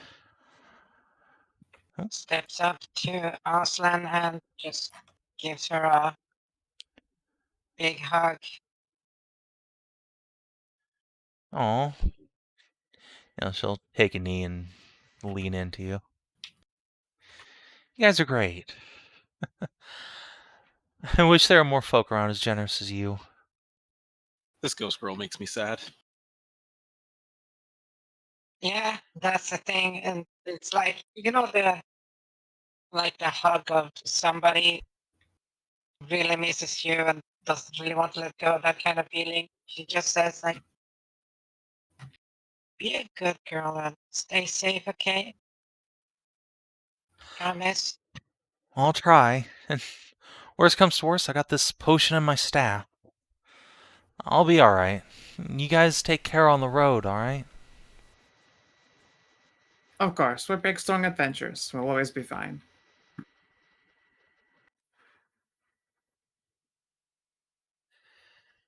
So yeah, she'll let you get back to it. She'll ring her little shepherd's bell and start urging the herd up towards the mountains. There are some ruins that might protect her from Hobgobbo. Yeah, I have a sneaking, painful suspicion that that's where we're going to find the remains.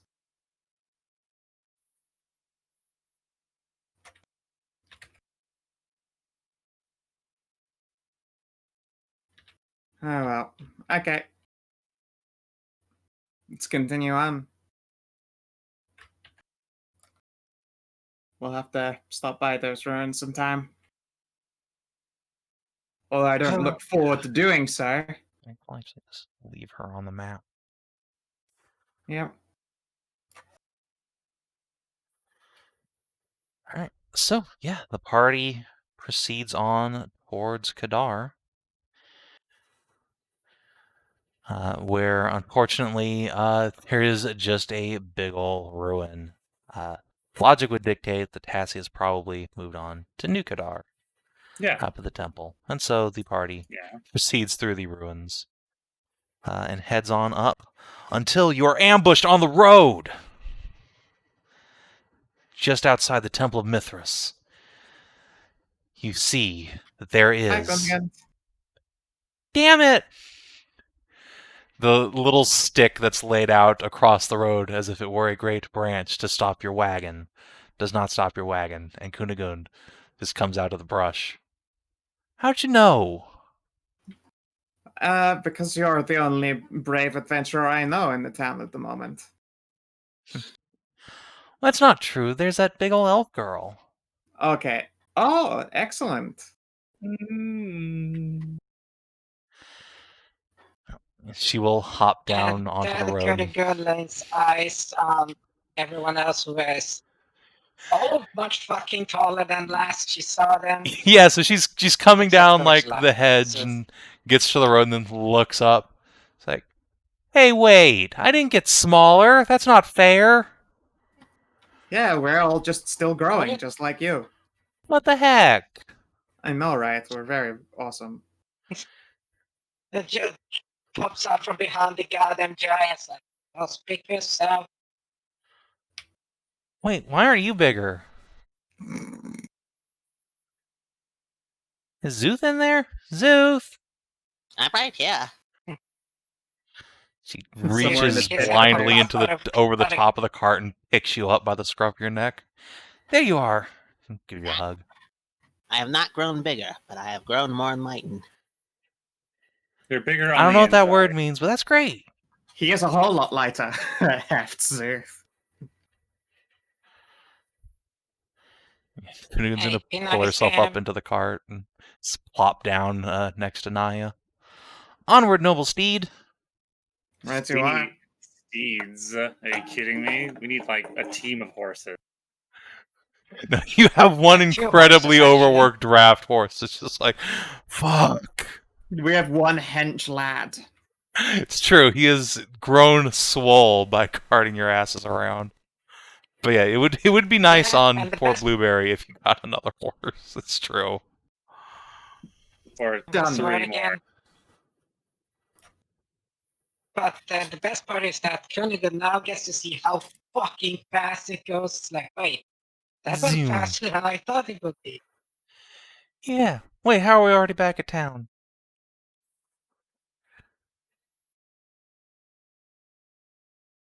It just Will Smith presents the horse. Look at him. He's ripped. Yeah, but he's barely moving. Is this a magic cart? No, we have Magic Bear.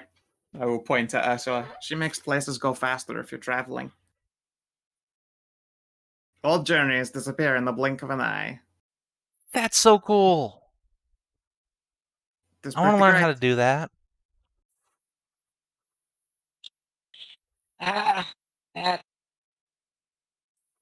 It takes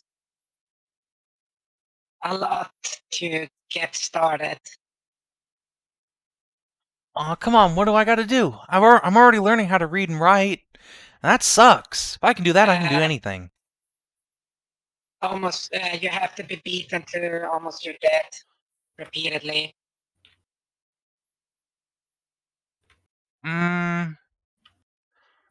Alright. But not actually dying, right? Mother Layla says if I get killed, then she'll be really mad. Yeah, you have to be always close. And if you can't do it, you will die. That's as simple as that. That's why there's not so many of like me. There are few because there are not many that survived. Clearly, she just needs to be so anime that she does not die even when killed.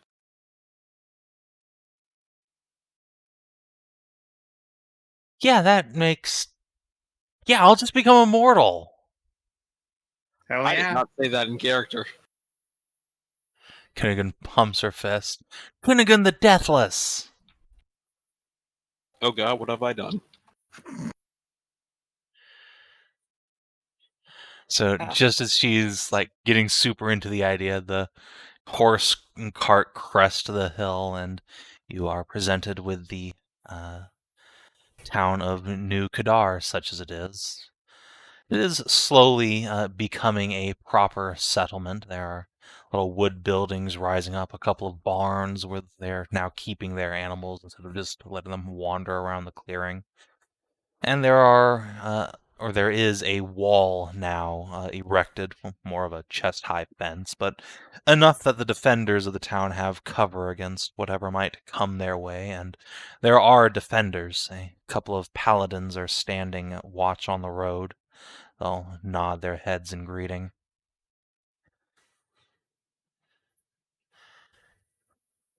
Kunnigan will hop out and say, "Come on, Mother Layla will be super happy to see you."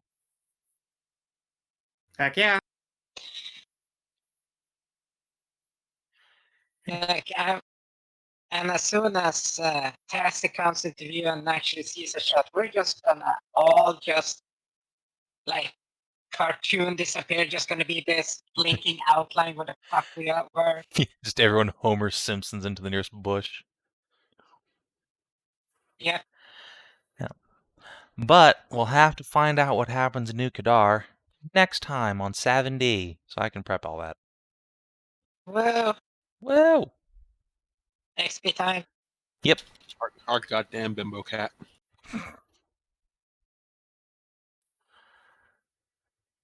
Let's see. Fucking got sidetracked to get Cass's fucking brain back. Literally get his brain back.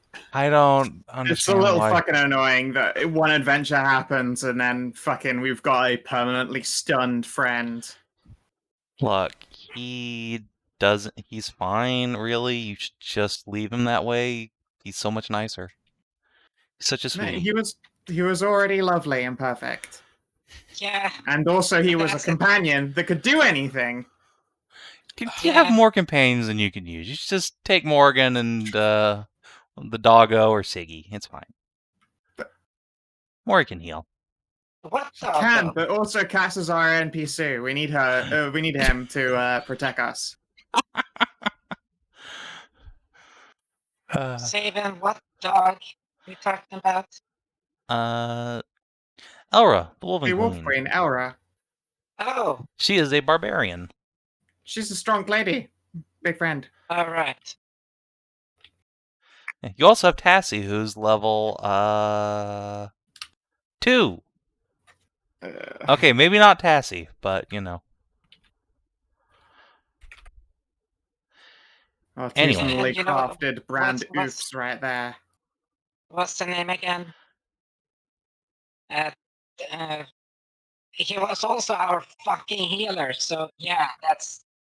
Yeah, like I said, you can just bring Morgan. She has heals.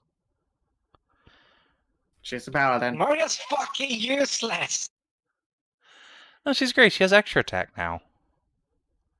Oh wow, congratulations. Maybe she'll miss both times. She needs she does need extra hit. I say that, of course, I am part of club. What are you talking about? Club extra First mitts. year, she's her entire lineage is just, hey, when you hit good, but every other fucking time you just miss all your shit. See, that's Clearly, why the you answer- just have her be a healer instead of a fighter. Clearly, You the can't answer miss is be your on wound. team But she'll 4 hits. never agree. Anyway, let's get to XP. All right. I need to sort out something to eat. All right, did you explore a new and interesting location for the first time? I don't think so. Did you discover a new and interesting truth about the world? Fucking. Apparently, mind you can be slaver. brainless. Yeah, never heard of mind slavers before. All right, yep, that'll do. Did you make a new ally or a lasting enemy? Well, the enemy's We'd not gonna love be to, but lasting. we got cucked at the end of the session. I will say that the town of Hedrah is now your allies. The B team can earn experience for you in this particular instance. Hooray. So I will give you that. Let's see. Did you advance or complete a quest? Yes. You have stepped closer to fixing Cass' brain. Good job. Did you discover a new page in a command story? Yes. Cass, you're pure of heart but dumb of ass. It's true. Also, chat recommends Gigi as a lasting enemy, which is also probably true. So she's just So- relationship salty. She's so For salty. XP. Yes, 4 XP, everybody. I'm back. I'm sorry. So 267. Oh, you finished? don't You're done? just- You're done? Yep. Yep. Yeah. Just Oh. on the brink of your reunion, and we'll start next session on a positive note, and then we can go save Cass' brain. That shouldn't take very long. Who were you talking about? You were talking about Gianna? Yeah, I chat suggested that Gianna be marked as a lasting enemy. Eh. Well, no, she's just this is the case of the childhood friend trope not winning out at the start. Yeah. Instead, like the massive monster girl Chad actually does get their the partner in the end. There was also Ah. there was also a lot of she has genuine reason to be concerned, and you're just like, why are you even worried? I don't get it. You're I'm not the even big. part of his life anymore. Oh, You were literally taking the tone of you don't even own him anymore. I don't get why you even care. Havoc. Not Am I gonna lie, fucking though. wrong? No. I don't think that was But this is, a shot's That's- intention. That is completely how I came across, which is why I had to mute myself. I mean, when Cassidy mentioned the ring, I didn't correct him. I noticed that, yes. I saw my opportunity to get back at Gianna, and I fucking took it.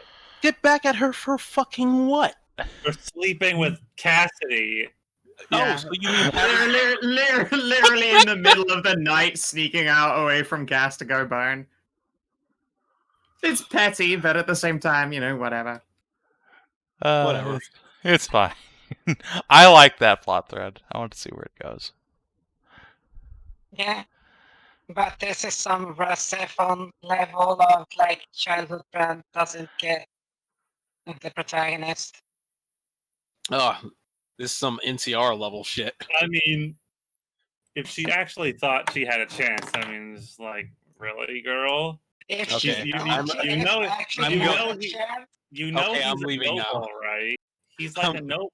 He's like a noble from a really super influential family. You're a guard. Are you kidding me? And you're a cowgirl from the fucking earth. Excuse me. I am a lord of Avara now, with land and a wood like a 2B city. All right, I'm gonna go leave now and eat my burritos. Goodbye. I am Yeah. so much bigger than Gianna. take care, bon appetit. All right. In the meantime, if you're watching on Twitch or YouTube, that's it for tonight. We will see you next week. Have a good one.